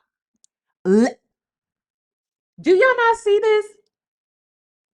Are y'all seeing it? Are you seeing it? And then the ladies are still debating about, oh, he was in love with Kim. He was in love. He loved her. How the hell he did not? He wanted to be Kim. He wanted to be her. And then he over here competing with Cassie this night. He got on a lace top, y'all. This is crazy. Ladies, some of y'all need to wake up and smell reality. Can y'all stop romanticizing bullshit, please? This man did not like women like that. He was jealous of women. He used women for their energy, their feminine nature. But when it comes down to it, this man was in love with men, okay? He just couldn't be his true self. He couldn't come out and be his true, authentic self. But I find it interesting that when he got the chance, when he got the opportunity, he would put on this lace shirt, put on this fire wig. Because listen, that's a fire wig. That's a fire wig. Okay. I'm loving that wig. To be honest, that's cute. I would wear that wig. But I'm saying, like, I don't think this man really was in love with women or anything. I think he was more so just jealous of women. So can we stop saying that? Y'all are wasting y'all's time with that. Okay, let's see. Let me go back. Remy Ma and Papoose gave us over 3 hours worth of. That girl wasn't lying, but I didn't know about the fights that I had to fight baby mothers on home. No, I went straight through that phone immediately. I know what was up. Now since you jammed up, I was cheating when you was away. We done had 2 weddings and a baby. Come on, son. When I had to. What does that mean? Like, listen, sir. Do y'all see where Remy's at? Do you see where she's at? Do you see her background? Do you see how clear her phone is? How? Why? What? Come on now. Come on now. Look at this. Why is it dusty like that? I don't understand. It's really bothering me. Like, it's just really bothering me. And then he always wearing a hat, and a hat mean he don't have no haircut. I'm sorry, but we not overlooking all of this. We not. Do y'all not see the difference? That's crazy. That's crazy. Jammed up. I was cheating when you was away. We done had 2 weddings and a baby. Come on, son. When I had to fight baby mothers at mother-in-law's houses on Thanksgiving, I knew that girl wasn't lying, but I didn't know about the fights that I had to fight baby mothers on Thanksgiving, right? In niggas' houses. Y'all know about. I'm not no corny ass bitch. Baby mama fight. Papoose is like, no, that's not true. She been cheating on me with men and women. She has been, should I say promiscuous? She has been behaving in a very not too respectful way. And I think the third problem seems to be their kid together. They're both accusing each other of being bad parents. Ask him if I'm a bad mom. Ask him. So if you at his house days at a time, who's home with the baby? Me. I'm home with my daughter who's used to having her mother and her father, so she's crying every single night for you, and you're not answering the phone. And then I mean, that's the least you can do. Take care of the damn kids. Some. Shoot, damn. You ain't got no job. Okay, so let me just get into what Hap is claiming. So he claims Remy cheated while they were together and is now playing the victim. And what else? Now that he's moved on from the relationship. So he's accusing her of playing the victim now that he's finally moving on from the relationship. He is accusing her of being a narcissist and she chose to cheat on him repeatedly. So like Remy has cheated on him on multiple occasions, according to him. He's also claiming that he has requested a divorce numerous times. I call bullshit. I don't think he's requested. I think that Remy, they've been separated for quite some time now. They've been playing the whole black love thing to the public because it was paying their bills. But I think they've been separated for quite some time now. And I also believe that she filed for divorce and she's been waiting on him to sign the paperwork. But it wasn't until he linked up with Clarissa, he got good in with Clarissa, and then he decided to go ahead and sign that paper. Okay, sign them papers. And so now that he has a place to stay, he has a backup plan. He's like, okay, let me go ahead and just sign those divorce papers. That's what it's giving. All of his kids, if he's a good father. Ask all of them. Not just the ones y'all see. Ask all of them. Yesterday, Pappoose filed for divorce, and you would think that would be a reason not to argue anymore, right? Like, the process of it officially being over has started. But no, they like, oh, no. Before I go, though, I'm going to let y'all know some things. I don't even like the cologne you wear. It's gross. Ew. Lord. Wait, okay. Oh, wait. I thought she filed, or maybe she started the separation because I think they've been separated for a while. I think I could have sworn she filed, and then like or they filed for legal separation, or she filed for legal separation or something like that. I don't know, but I could have sworn she started it. That's what I thought. I thought she filed. That's how they were able to be legally separated, and then he went ahead and filed, or he signed the paperwork. Are y'all sure? Because I could have sworn, like, Tasha K reported on this a while back. Are y'all sure?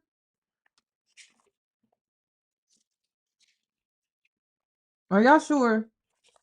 Because they've been separated for a while, but it just hadn't hit the blogs yet. That's what I thought. I could have sworn he refused to sign the paperwork. And so this whole time, he's been weighing out his options. And I believe it was truly because he didn't have nowhere else to go. He didn't have no backup plan.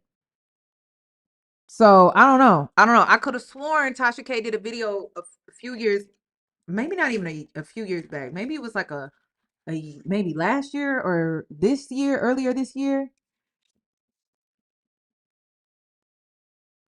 I don't think he filed. I think he signed the paperwork. I don't think there was a filing. I think he signed paperwork, but she filed originally. She's been trying to get out of this marriage for a while now. He's been holding her hostage in this marriage. That's what I was told. Because I think this started back in 2024. This has been ongoing for a while. And so it wasn't until things became more official with Clarissa where he decided to go ahead and sign the paperwork. So let's get into why. Okay, no, I already talked about that. This, like I said earlier, my issue with Remy is I wish that she would have just walked away from this relationship before she got into, or she started relationships with other people, because it makes her look bad. She may have to pay because of it. Let me see if I can find this video, because I remember this going viral. There was a situation that happened where a man that she was having relations with shook Pap's hand, and then he turned around and she ended up sleeping with him or something like that. And then they got into like a little altercation. Amazing battle. Amazing battle. See, so they had something going on. It looks like, but then this is my thing. Remy is wrong, and also I don't feel like Remy is smart, because this is the man she dealing with, or she was dealing with. She got a type. Like, girl, stop dealing with your type. Like, seriously, this is her type.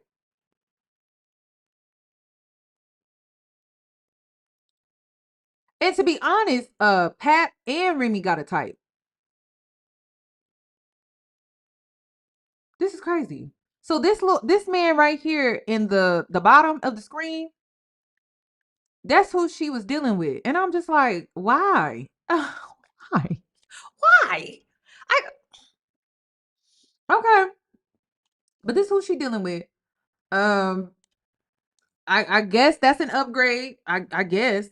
She's claiming it's an upgrade, but I'm not believing that that's really an upgrade. Like she's trying to make it seem. Let me see if I can find it. She's trying to make it seem like he's an upgrade, but I'm just not seeing it.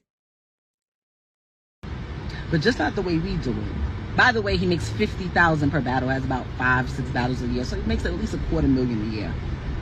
You understand? Great credit score. I never seen a person with a credit score like this in my life. Like the richest people that I've been around. But anyway, unlike some people who beg me to add their name to one of my properties and I have a fucking lien on it because they don't pay their taxes. He couldn't believe, he couldn't fathom why him. So why he's sitting there, she was saying, why Hitman, why Goods? Why are you fucking lying? Why are you lying? You was devastated that a regular nigga that used to work for sanitation, got a pension plan, got a 401k, that happens to rap. You know what's crazy about this? Remy she's 45. I can't make it up, y'all.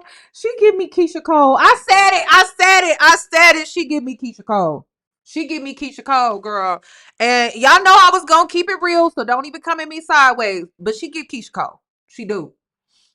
So yes, Remy, I can understand your position. Yeah, this man wasn't taking sanitation. Yes. Listen, let me calm down because listen, it gives Keyshia Cole, okay? It does. I said what I said. It gives Keyshia Cole. All right, I'm gonna have to go look to see who filed first, but I could have sworn it was Remy. I could have sworn because they have been separated for a while, but I could be wrong. So don't quote me on that because honestly, I don't know. So you could be right. So correct me if I'm wrong on that. If you know. Okay.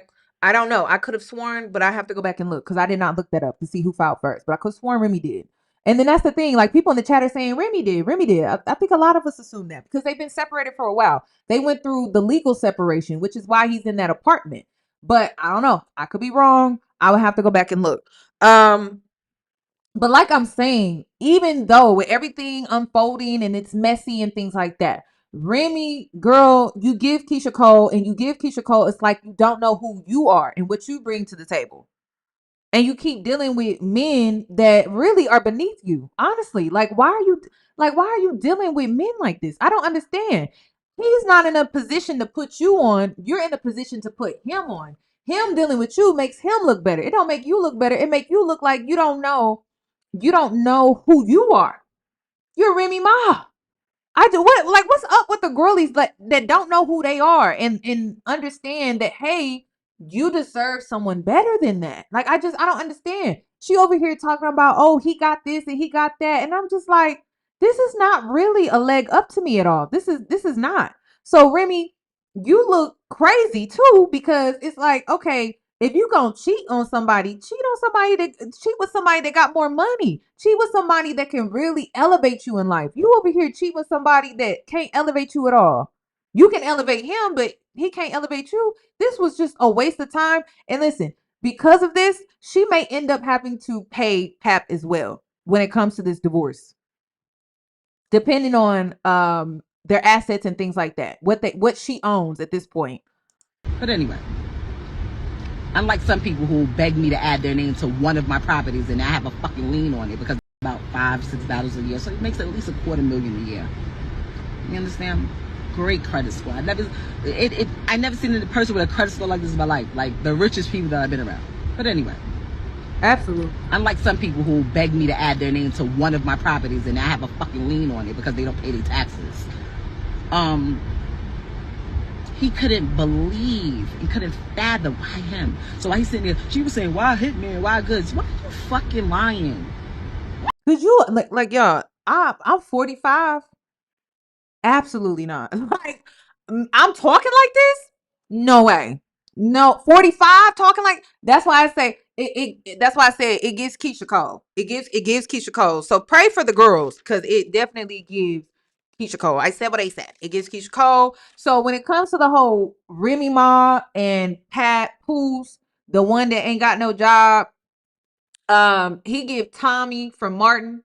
Tommy, where you work? Where you work? Tommy, Tommy, you ain't got no damn job. That's what he give when it comes to Pat. Like, he ain't got no damn job. So for me, Pat is weird. Remy is wrong. Okay. Because girl, you did not play your cards right at all. You went and you slept with this man and he can't do nothing for you. Pat couldn't do nothing for you. You are also a part of the problem when it comes to your chaos and your mess. You choose stupid. Like honestly, just like Keyshia Cole, she choose stupid. I just don't understand it. And it's like, do you not know who you are? And it's hard to watch and witness. I don't get it. But and then Cardi, she the same way. Do you not know who you are? Why do you feel the need to mess with this guy? Like Cardi, you're out here and you're attending Paris Fashion Week. And you are deciding to deal with an athlete, like a football player. Like, girl, you couldn't get somebody better than that. Maybe it's just me, but you know what I think it is? I think what a lot of women need to understand is that your faves, they like the toxicity. They like the toxic love. That's what they like. And I think we need to just come to terms with that. That even though we feel like they could date somebody better or a better quality gentleman, they are attracted to toxicity. And so quality and toxicity, they just don't go together. And I think we just need to accept that. And this is why I separate myself from the girlies out here, the Keyshia Coles, the Remy Ma's, the Nicki Minaj's, the Rihanna's, the Halle Baileys. I just separate myself because it ain't my life. It's their life. You know what I mean? But we can all learn from what they're choosing for themselves and how that is working out for them because there's a huge lesson behind that. And when you don't work on yourself and when you don't do your inner work, you're going to be attracted to things that have the ability to sabotage your hard work, your success, everything that you've worked so hard for. So I hope the girls are learning this. I don't agree with what Remy did. And then it just wasn't smart at all because, again, if you're the breadwinner and you cheated, then you most likely are going to have to pay out. It just was not smart at all. So she dead ass wrong for that. And Pat, you dead ass wrong too because why are you not providing for your family? Why did you put the financial responsibility on your wife the entire marriage? I just don't respect that. And then when it comes to Cardi, girl, I'm gonna need you to log out of social media because you're giving his lawyer too much material, like too much, like giving his lawyer just too much. I get you want to prove that you've moved on and you're happy and everything like that, but do that after the divorce goes through. That's what Tiana Taylor did. And ladies, take some notes from Tiana Taylor because Tiana Taylor, she didn't pop out with her new man until the divorce papers went through.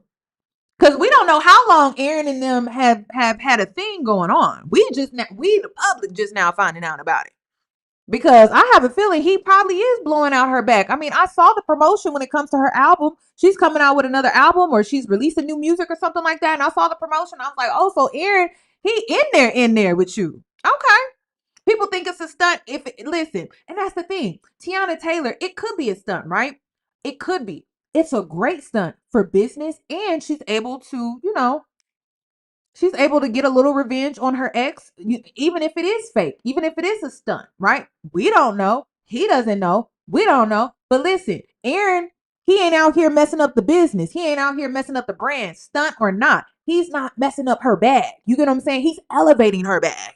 I think we can all take a page out of Tiana Taylor's book. Very classy woman. I like how she moves. I love her as a person. She just has a really nice, humble spirit.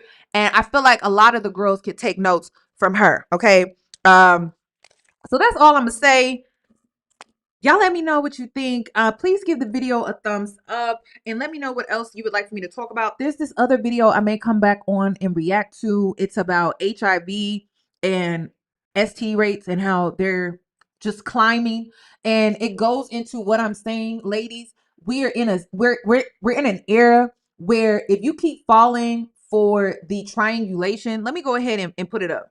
It could really cost you your health. Okay, let me go ahead and pull this up because I forgot to play this. Because y'all want to do this competition with women, and it's all because a man put you in a triangulation, and then y'all make it about looks, and y'all make it about what you have versus what the other woman has, and it has nothing to do with that at all, because it's a man that likes men. Diddy rocking the wig better than your main chick. So we coming to you live, Diddy late nights. Anything can happen. I'm just vibing. It's so wild. You gotta keep the hair. Yeah, I'm thinking I'm gonna wear this hair in Toronto. Ain't nobody. Hey, yo, let me ask you a question. When I get to. Meanwhile, y'all online, or y'all fighting amongst each other, and it's just like, why are y'all? That man don't even like me. He really don't like neither of y'all. Now what? He don't like the both of y'all. He don't like y'all. He don't put one above the other.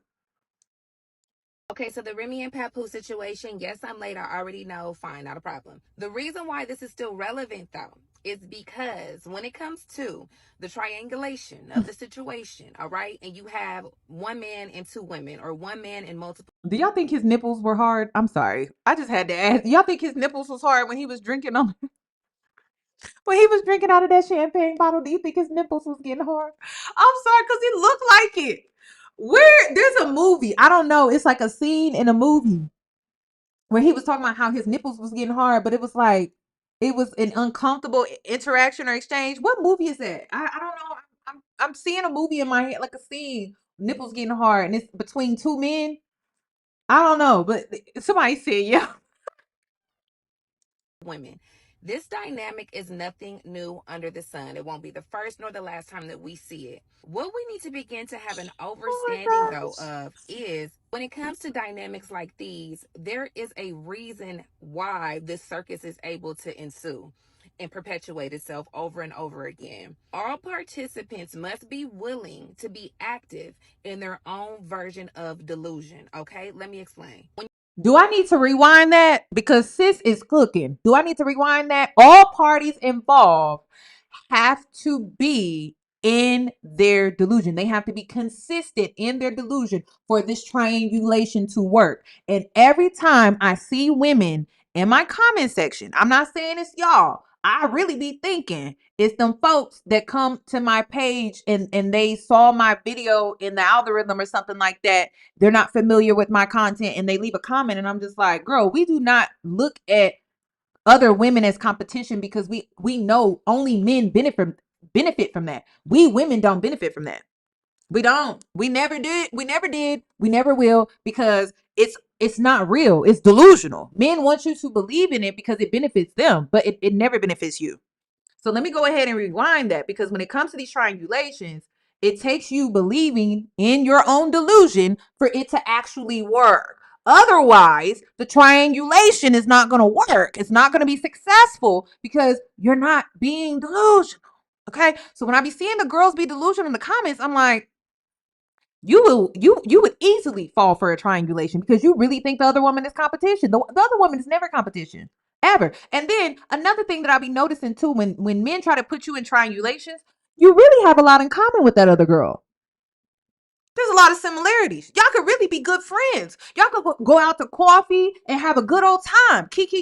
You probably find out like, oh, you like that show? Oh my God, I like that show. Or, oh girl, I did not know you was into this and into that. A lot of times there's similarities to the point where y'all could be really good friends. But because of your delusion, that's what separates you. That's the only thing that separates you, really.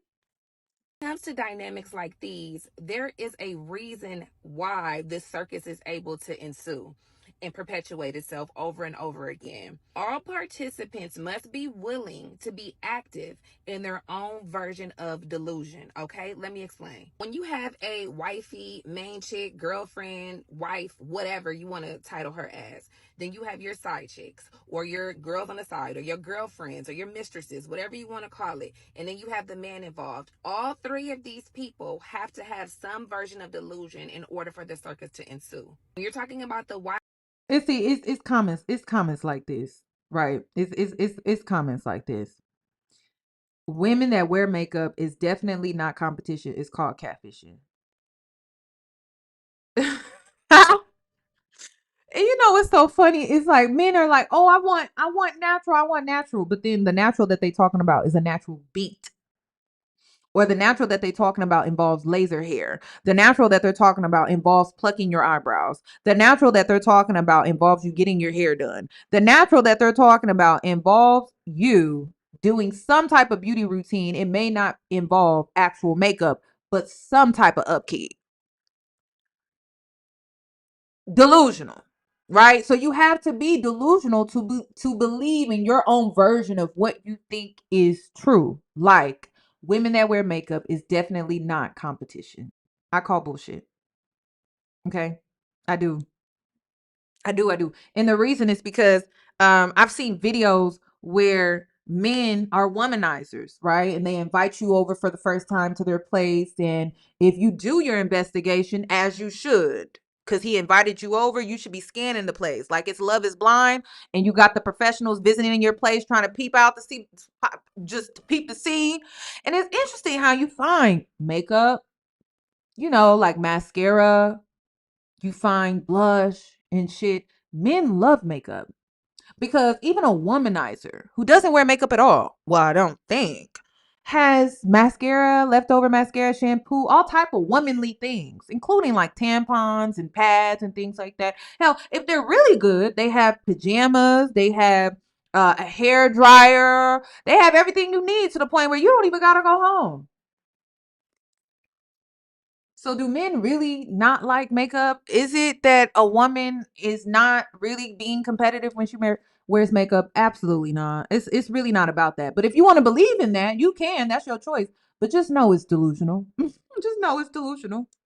Or the wifey or the main one, the number one, whatever you want to title her as when you're talking about her. She is an active participant in the delusion of her thinking that her man will ever be anybody different than who he is. Not to say that a man cannot change. It's not to say that people in general can't change. But for anybody, male or female, this has to be something that they enact on their own to be able to find the strength that it will take to sustain a lasting change, okay? A woman that is in a situation, a marriage, relationship with a man, and she knows who her man is, and she knows her man has a wandering eye, she knows her man is a habitual cheater, she knows her man is always out active on the prowl looking to hunt and what have you, she knows that is this man. So when she continuously, and I need the girls to understand that the only thing you can do with a man like this that is truly consumed by lust is to leave his ass alone. He's consumed by lust. You're not winning that. It has nothing to do with if you wear makeup or not, or if you do your hair this way, or if you dress a certain way, or if you go get the boob job. It doesn't matter. He's consumed by lust. He's completely compromised. So you're never going to win that. It's not about if you have a fat ass or not. It's lust. That's it. So if you can somehow compete with lust, because that's the thing. A lot of women think they're competing with the next woman. It's like, no, you're competing with lust. You're competing with a man that is lustful, and you're competing with a man that doesn't have any discipline. You're never winning that. So the best thing that you could do is walk away. That's it. That's it. But see, when you believe in your own delusion, you stay and you make it about the other woman. And it's not about the other woman at all. It's about lust. And it's about the fact that he doesn't have any self-control. And you're internalizing that, believing in your own delusion, and you're making it about the other woman. And guess who's getting played? You and her. And guess who's winning? The lustful one. The one that doesn't have any sexual discipline. The one that created the triangulation because of it. That's who's winning. It's not you. And it's not even the other woman. The only way y'all can win is if you walk away. Because then he can't lust off of the both of you. He has nothing to lust over. So the only way you can win, you both should walk away. And then if the other woman is not willing to walk away, then you walk away because she didn't win a prize, because he's just going to go and replace you with somebody else that she's going to have to compete with. That's how the game goes. And women keep falling for it. I don't get it. Women keep falling for the bullshit. And I'm just like, we've seen this before. We've seen this before. You've seen it once, you've seen it all, you've seen it time and time again. tries to tell herself that her man is going to evolve into someone different, that her man is not going to do what he just did a couple months ago, a year or two ago. When she is telling herself these things, she is deluding herself into believing that her man is somebody different than exactly who he is. So that is her delusion. Then you have the girlfriend or girlfriends. And the reason why I say girlfriends, because even Remy pointed out to Clarissa, okay, that you're not the only one, okay? Why are you coming for me? Like, you're so mad and you're so consumed with what I have going on. Like, I'm not the only one. Like, get on the line with some of. They are using Remy for clout. So that's why she's the main focus. They are eating off of her. I'm sure Clarissa's PR team is loving the fact that she's in this back and forth with Remy.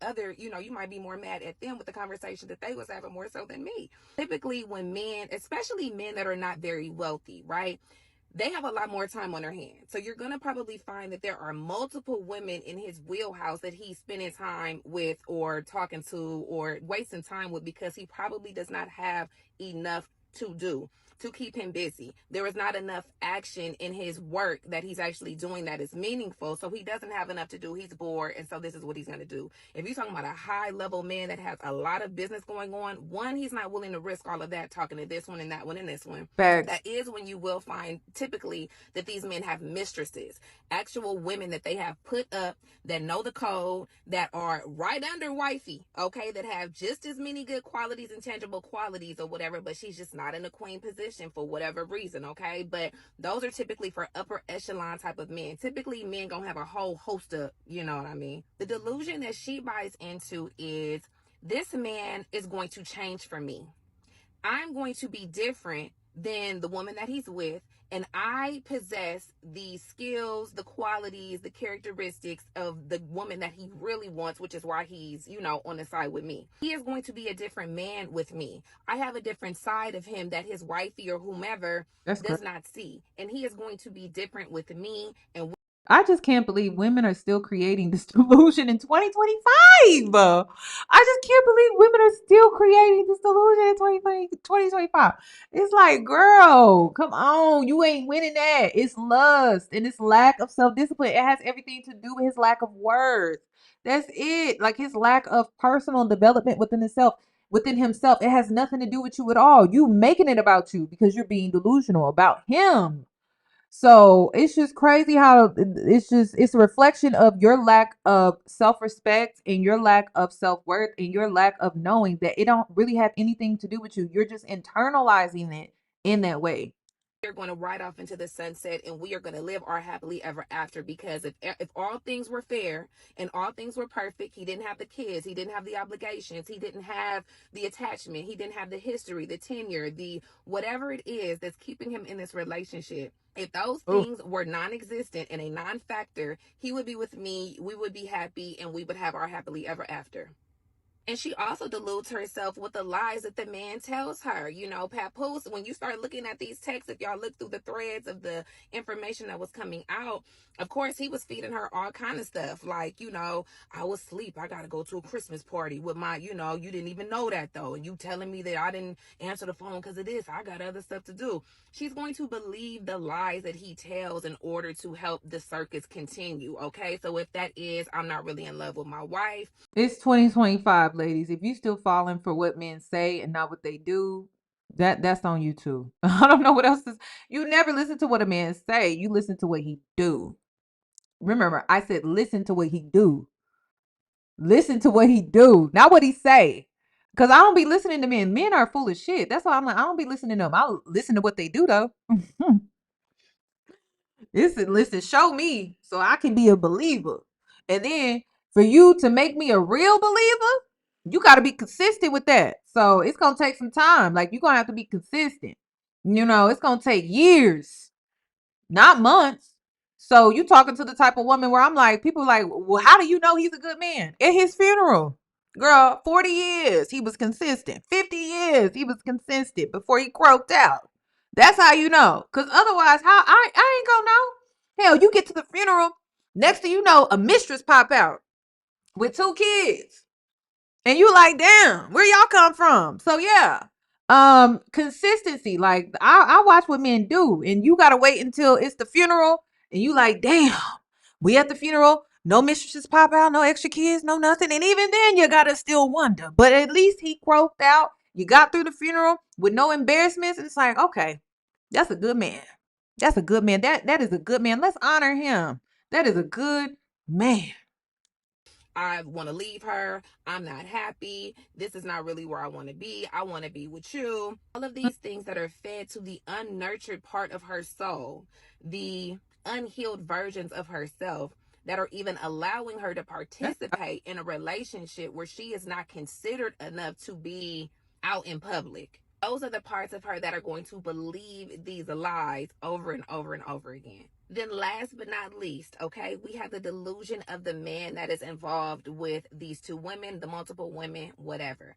This man genuinely believes that the reason why he's playing around on his wife, he's cheating on his wife, he's, playing these games with these women in the streets, not keeping it real, probably really with any of them. He actually believes that he's doing this just because of the environment that he was born into, the habits that he has picked up year after year through his development and maturation, all the way up to him being a grown man.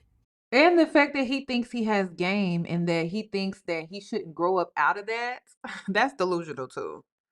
In that sense, he is doing these things because this is just what men do. He is deluding himself into believing that when in actuality, he is probably very desperate for love, attention, affection, validation. So many of us are bad. I don't think he's desperate for love. I think he's desperate to have his ego stroked. I don't think it's love at all. I don't. I just want ladies to understand that we romanticize love in the way that we view love, and men don't view love the same way that we do. So can y'all stop doing that? Like, stop romanticizing shit that men don't look at in a romantic way at all, because the only one that you're playing is yourself. Seriously. He's going to play into it because it benefits him, but it's not real though. Like, that's not how he's viewing love at all. At all. A lot of men view love through respect. They don't view love through romance or in the way that we do. Most men view love through respect. So, which is crazy. You would think women would view love through respect, but women view love through romantic gestures and things like that, like what you do for her, how you invest in her, et cetera, et cetera. But most men view love through respect, and a lot of men don't even know how to go about getting respect from women. They think playing women or being able to get a bunch of women, like getting the respect from men, is enough for them. Like, that's what that's the real issue out here in these streets when it comes to dating. So they view love through respect. I can see power, control, sex, how many women they can sleep with, stuff like that.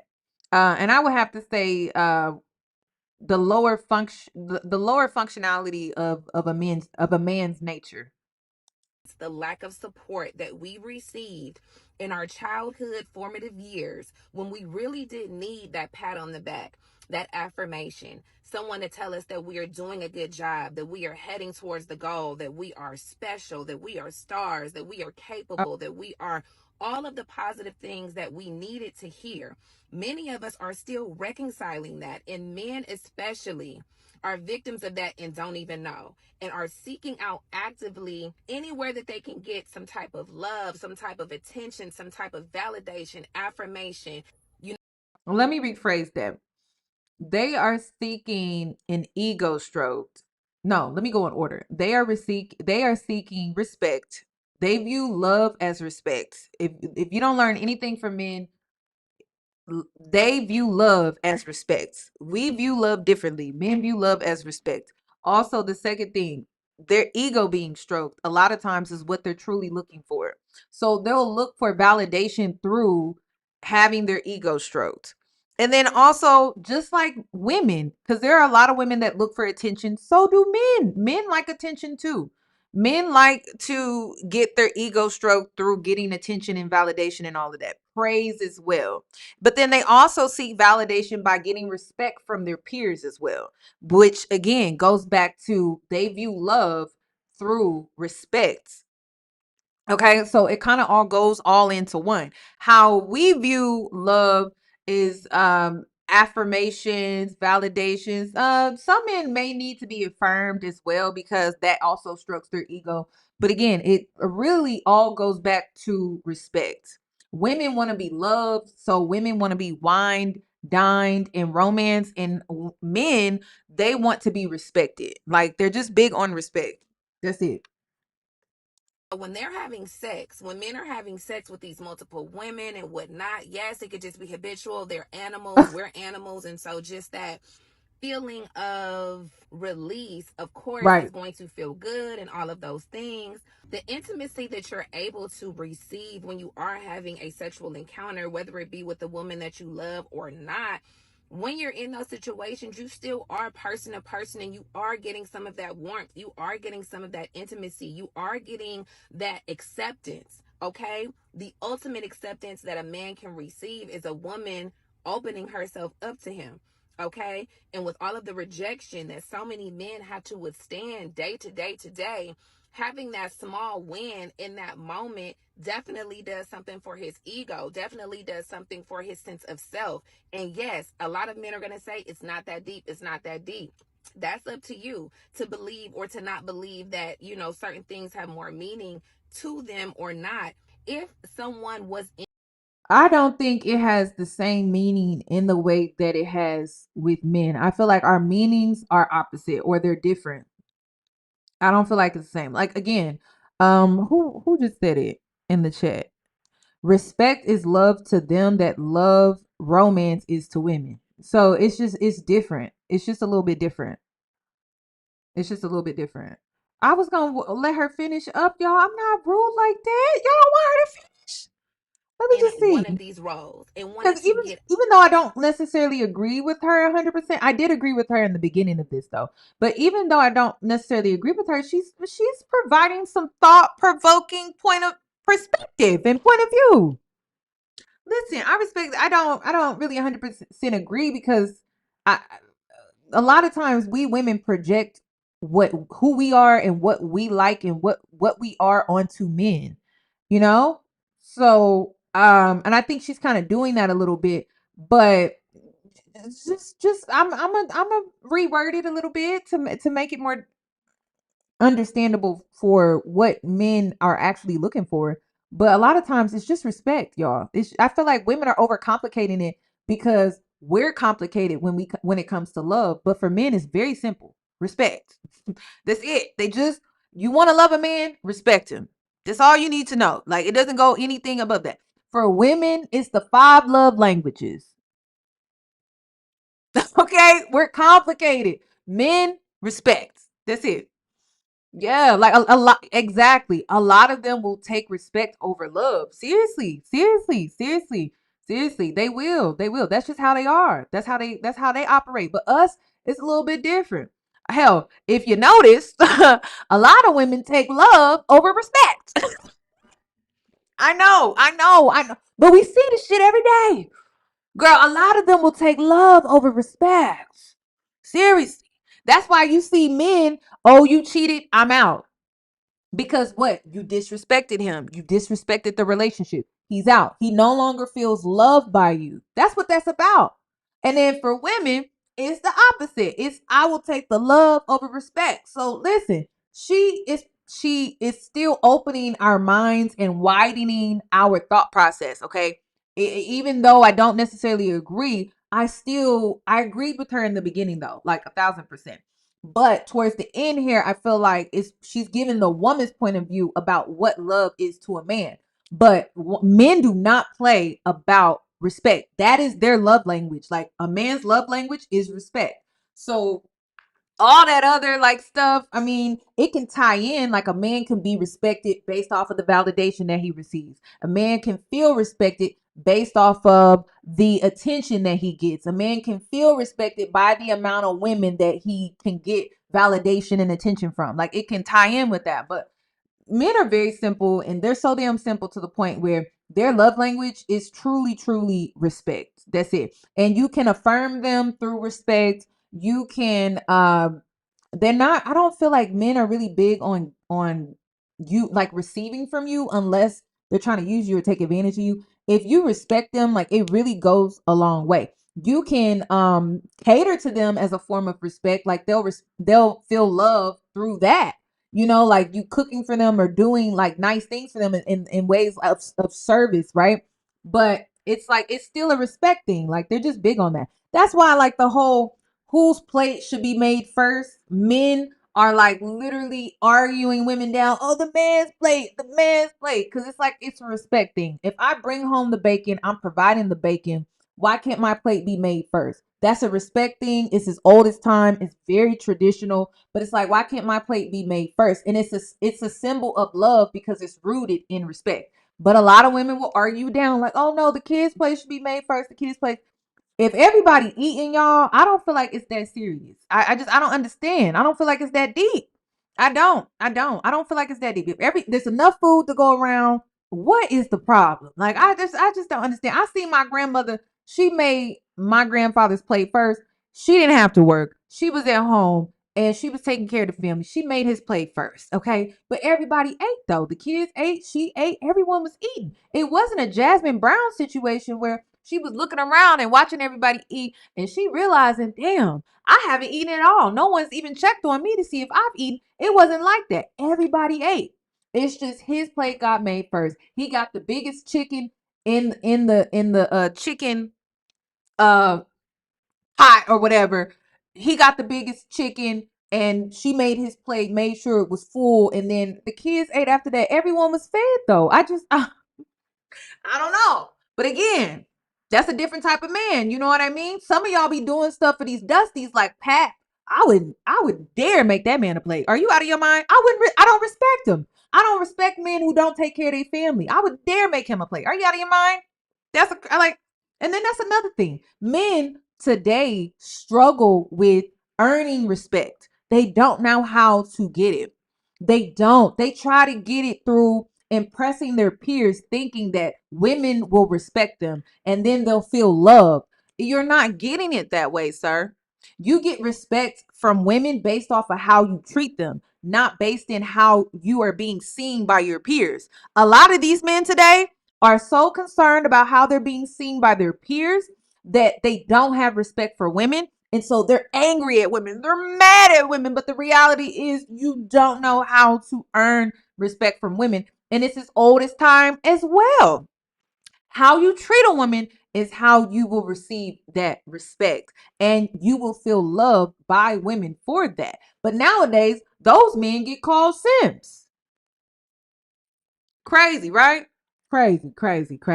So yeah, I could go back and forth with this all day between men and women. I could do it all day. Our love languages are different, and men are just more simple than us. For us, we need the 5 love languages. For them, they just want respect. How men today are going about that is just backwards. It's just weird, and it's just it gives the rainbow. I gotta be honest with you. It gives the rainbow. It gives the rainbow, and then a lot of them are wondering why they're somewhat sexually attracted to their peers. Well, they have a lot of respect for you because you're putting in all that work. You're putting in all that work to get that respect from them. So, of course, you may start developing some romantic feelings for them because you're not putting in that same amount of work and effort to get the respect from women by how you treat them. I could do this all day. I could do it all day. Maybe that's why.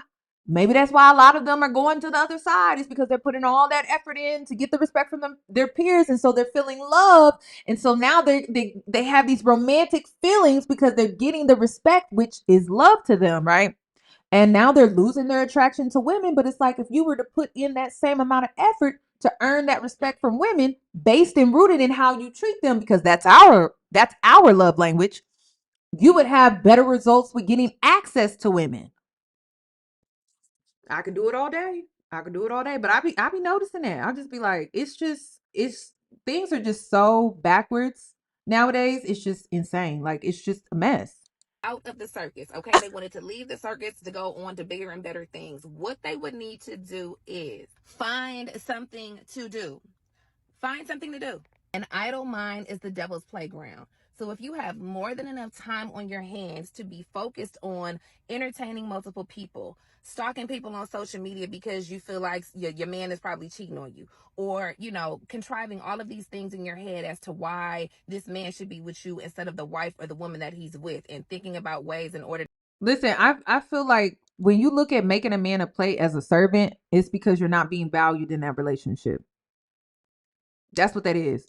Like my family, my friends, I look out for them and I take care of them because I love them. I don't have to, it doesn't feel like I'm a servant to them because they appreciate me, they value me, and they exchange the same type of love language. You know what I mean? Like, I'm not the only one giving in the relationship with them. So it's the same thing in a relationship with a man. I think oftentimes women are reduced to servants because they don't feel valued and appreciated. But when you love someone, it's only natural for you to want to do things for them. Like, we're human.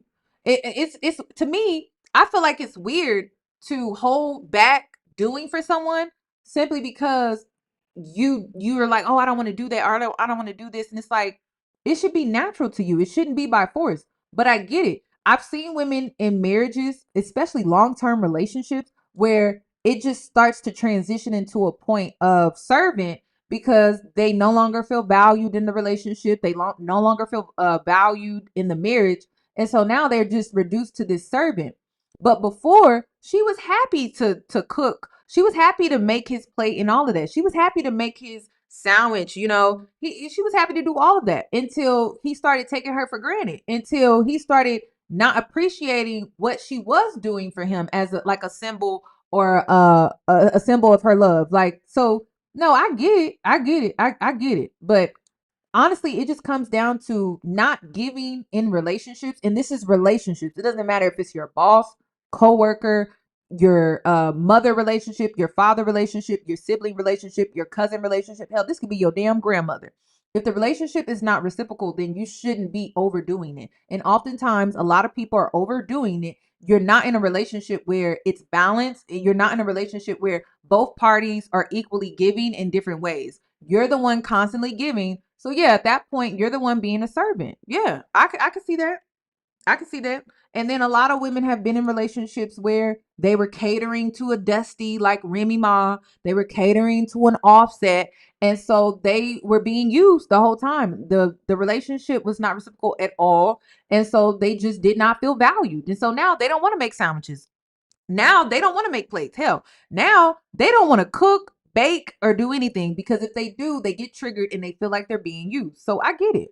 I get it. I get it. I get it. I feel like you're gonna have to reserve that for relationships that are reciprocal. And the only reason why I'm saying this is because I went out and created new relationships, and I would hate to take things that happened to me from my past relationships and then enter new relationships with people and hold back when actually I'm in a safer space. I'm in a healthier space. So I can do things for people and it's not one-sided. So what if I entered this relationship now, this new relationship or these new relationships, and I'm not giving all because of what past relationships I was in where it was not balanced. It was just a mess. It was not reciprocal at all. But here I am entering new relationships where it is reciprocal, but here I am holding back. Now I am who I was in relationships with in the past. And I'm being that version or that person in the new relationships that I've created. So again, it's a matter of recognizing by having boundaries when you're actually in a safe space to be able to give. Okay. Not overdo it, but where you're able to do nice things for people and it's not like you're being taken advantage of. But I would hate for you to enter new relationships where it is reciprocal, where it is a safe space, but because of your past, you're not able to recognize that it's a safe space and you can give. And now you're showing up as the version of these other people in those past relationships and how that was a hindrance to you. So that's what I'm saying. It takes shadow work, it takes working on yourself, and it takes you creating boundaries so that you're not being used, so that you're not being taken advantage of. So it's just a matter of you recognizing that within yourself, and it may take therapy as well. And it may take pattern recognition when you're able to recognize like, okay, I'm I'm doing too much, or I'm giving too much, or I shouldn't be giving it all because this person is not giving to me at all. So it's just something to think about. Make that happen. Instead of wasting your time on these types of negative dynamics, focus on what you could be doing to elevate yourself, elevate your circumstance, elevate the people that you have around you that you know genuinely love you and have your back. Spend your time doing something else. That is the only way to get out of the matrix of triangulation and the drama and the lies and all of the circus that goes on. So y'all take it how y'all want it. Let me know what you think. But this is something that's probably not going to go anywhere. So we might as well get used to it. So I talk about this on my Patreon, where when you enter into, in order for you to receive what you're asking for, like, you can't close off your heart chakra. Like, you have to leave it open. You can't close it off. If you close it off, then you're going to keep attracting what you don't want. So it requires you to continue to be a high vibrational person so that you can actually attract what is on your frequency. But if you are going to go according to what happened to you in the past, then you're going to keep attracting that type of dynamic in your life. Like, new people, same spirit. New people, same type of relationship. New people, same dynamic. So it's just a matter of, like, you come into the realization, like, okay, that happened to me. What do I need to do moving forward? Set better boundaries. I need to put my foot down and say no. I need to exercise my right to advocate for myself, even if that means I got to be a little confrontational. Because sometimes you need to be a little confrontational. There were times that you should have said no. You should have put your foot down, but you didn't do that. But I would hate for you to close off your heart chakra and then not be able to attract what you deserve. Because honestly, this always comes back to what you deserve and what you are desiring, which is just a reciprocal relationship where you can operate freely in a safe space. You can give, you can receive, and it's not just a one-sided relationship where it ends in triangulations or it ends in being manipulated or feeling played or feeling like somebody's using you or taking advantage of you. It takes you going through a growth spurt, but it's necessary because you're getting what you want, which again goes back to what you deserve. So a lot of times when we come out of those past relationships with people, even though we're out of them, we still make it about them and we don't make it about ourselves because we're hurt. Still make it about you, but be wise. Move forward being a wiser version of yourself because you should learn from your past experience. So it's just something to think about, but it's one thing that I noticed because when I was out here starting new relationships or creating new relationships, I was jaded. I was jaded based off of past situations, and I was still making it about them, and I wasn't making it about me and what I deserve. And I deserve to be in a reciprocal relationship with people. So you just got to be able to recognize the patterns from the past. You're never too young to make wise choices, but I hope all of us can learn from this situation. Ladies, please stop falling for the triangulations because the only one that truly benefits from that are men. That is why they create it. That's why they create the dynamic. It's because it benefits them. They get their ego stroked. They feel respected because they have two women fighting over them, competing over them. And it gives them a false sense of love because of the respect that they think that they're getting from these women. But really, it's not even that the two women respect the man in the situation. It's just the fact that these two women are competing with each other, and it's really truly an ego thing. But for whatever reason, in the middle of it, the man feels respect because he has these two women fighting over him, and he's able to get validation and attention and praise from the both of them because they're competing with each other. It's just a false sense of delusion. That's it. And you are choosing to believe in it. So that's all that I wanted to say. I'm going to tell you to open up your heart chakra or work on opening up your heart chakra, but create very firm boundaries. Have standards. Standards is a great way. Raising your standards is a great way of being able to protect you while having your heart chakra open. Also, boundaries helps you keep your heart chakra open, but also protect yourself. Also, prayer. That works too. I know the prayer works. You have your heart chakra open, but pray. Have that relationship with God and make sure you checking in and making sure you're talking to God and not your ego, because that's huge. I see that a lot. And then also make sure you're using your discernment as well. I'm not going to say vet. I mean, I'm going to always do my investigation. I'm a look into you. But sometimes that's not enough, you know? So use your discernment, form that spiritual relationship so you can use your discernment. But it always starts with you trusting yourself. A lot of women don't know how to trust themselves. They second guess themselves a lot. So part of the issue with your discernment is not as strong as it could be, not because you don't have good discernment, it's because you don't trust the discernment that you have. You don't trust yourself, which is crazy. You about to trust this man over trusting yourself? That's crazy. Why? And that's the thing. That's like betraying yourself. Why would you betray yourself for this man? You just met him. You don't even know him like that. But your spirit is telling you something's off. But you gonna go with what he's saying over what your spirit is saying. That means you don't trust yourself. You got to learn how to trust yourself as well. You got to learn how to trust yourself. So those are things that I would work on. But I'm never going to tell you to close off your heart chakra. Being in a healthy relationship is truly about giving, receiving. Doesn't matter if it's a mother-daughter relationship, father-son relationship, a cousin-cousin relationship, a sibling relationship, healthy relationships. And it really involves balance, giving and receiving, and vice versa. It should never be one-sided for either party involved. So because of that, you can't keep yourself guarded. You have to open up your heart chakra, but you can learn how to protect yourself with discernment, talking to God, and then also prayer as well, using your discernment by trusting yourself and trusting yourself through your intuition. Like all of those things matter. Vetting, that's not gonna save you. I've seen that play women time and time again. Vetting is just not good. Because men move, like, you know, they can move from a different state and you don't even know, or they can hide things. Men are very good at hiding things. Men are also very good at playing certain characters and pretending to be something that they're not. So vetting is not always gonna work, but trusting yourself, that's never gonna fail you. So I need the girls to start trusting themselves when it comes to what their intuition and their spirit is truly telling you when you're dealing with this man, or you're just now getting heavily involved with this man before you sleep with this man. That's huge. Like, what is your spirit saying? Trust yourself in that moment. Don't betray yourself by just ignoring what your spirit is telling you, because I'm telling you, oftentimes, y'all, if you haven't noticed, there is a consistent pattern. It doesn't matter what story I'm covering from TikTok. A lot of women did not trust themselves. That's it. If they would have trusted themselves, if they would have trusted their discernment and their intuition, they would have never found themselves in the situation that they found themselves in.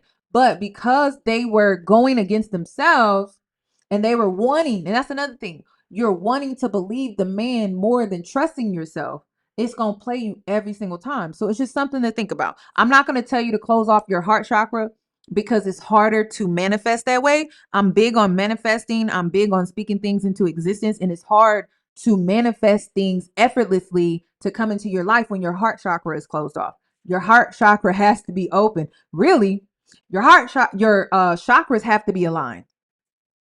It just makes everything easier, because when you're aligned, you're being authentic. And when you're being authentic, things come to you very easily. But when you are blocking yourself off, you're closing yourself off, you're shutting your aura down, you're closing off or blocking off a certain chakras and things like that.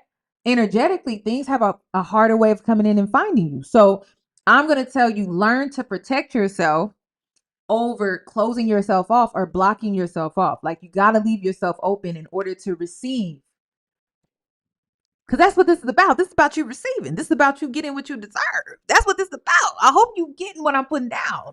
You can't receive if your heart chakra is off. You got to open it back up. But listen, that's the thing. Love is risky. Creating friendships is risky.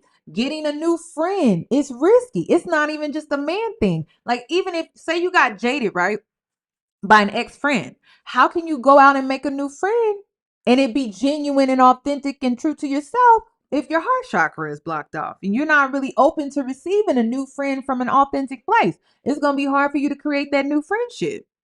So think about that. Like, think about that. It's not just relationships. Also, another thing, because this is something I learned too with family relationships, like me trying to improve family relationships where I have past trauma and stuff. I had to open up my heart chakra again to the person that hurt me or caused trauma, right?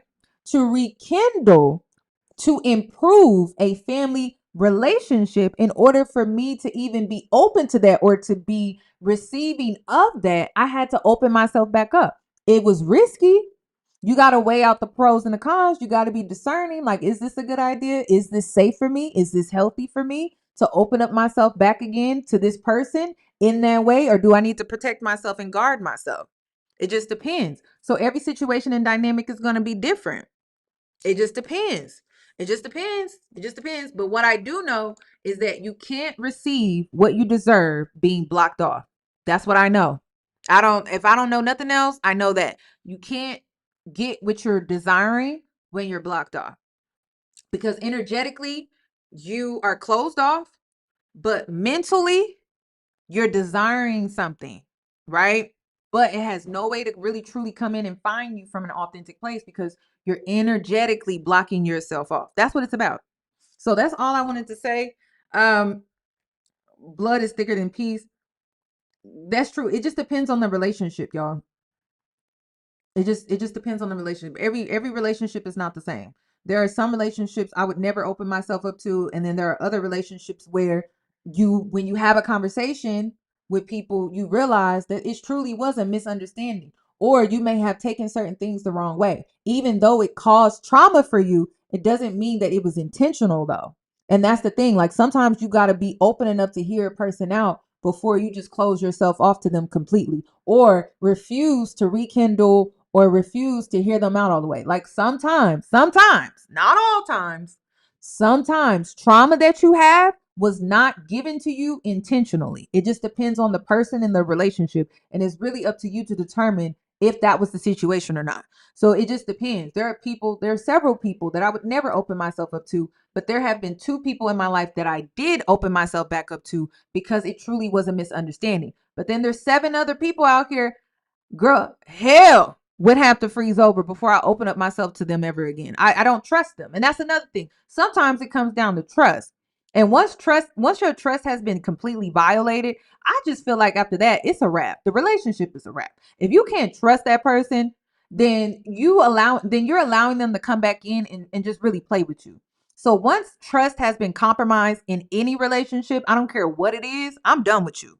That's just how I am. It's not changing. People say I'm stubborn or whatever like that. But it's like, honestly, the only reason why I worked on these 2 relationships was because the trust was never compromised.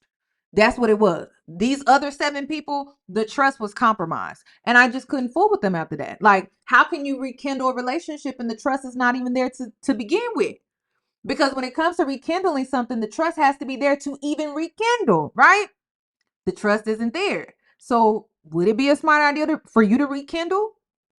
No, because you can't even trust them to do. You can't even trust that the rekindle is truly going to benefit you. So you got to know when to leave relationships where they are. But there are those rare occasions where it truly was a misunderstanding. Things were not done intentionally. It just depends on the situation. Honestly, you're going to have to book a mentor session, and I'm going to have a private conversation with you, depending on your personal situation, for me to even advise you on that, because life is complicated like that sometimes. So it just depends. But no, there's 7 people over here. There's 2 people over here. And to be honest, if I'm being 1,000% real with you, you're going to have less people that you should reconcile with than you will have more people that you reconcile with. Okay. There's 2 and 7. You do the math with that. 2 and 7. It ain't about family versus friends. It's really not about that. It's really about what the hell did they do? What did they do? And then when it comes to manipulators, you should never try to rekindle with them, ever. Manipulators just manipulate. Like, that's what they do. And the manipulators, you can't trust them. So why would you sit down and try to rekindle? Why would you sit down and try to get closure? Why would you ever try to hear out a manipulator? That's just not a good thing. And listen, some of you have mothers that are manipulators. I would never advise you to sit down with your mother who's a manipulator. That's crazy. Your father that's a manipulator. That's crazy. Or your mother that likes to gaslight. Why would you do that? Why would you torture yourself like that? It just depends on the relationship dynamic. But I'm always going to advise you that if that person is a manipulator, that relationship will never be what it could be, because most manipulators, especially if they're well seasoned, like, we're not talking about a kid, but we're talking about a grown adult. If they are so used to manipulating to getting their way, they're pretty much set in stone in that. They're used to that. They're used to getting their way. There's no changing that. The only thing you could do is just like, be at a distance. That's it. You can't. That is something that may never change in their lifetime because they're so used to getting away with things. They're so used to manipulating their way out of certain things or manipulating their way to receive a certain outcome. So if you were to go rekindle, if you were to go recounsel with them, they could be manipulating you in that moment to get the desired outcome that they're looking for. So it just wouldn't be smart. I would never advise you to sit down with a manipulator at all. I don't care what it is. But y'all enjoy the rest of y'all's day. Please give the video a thumbs up, and I hope to see you in my next one.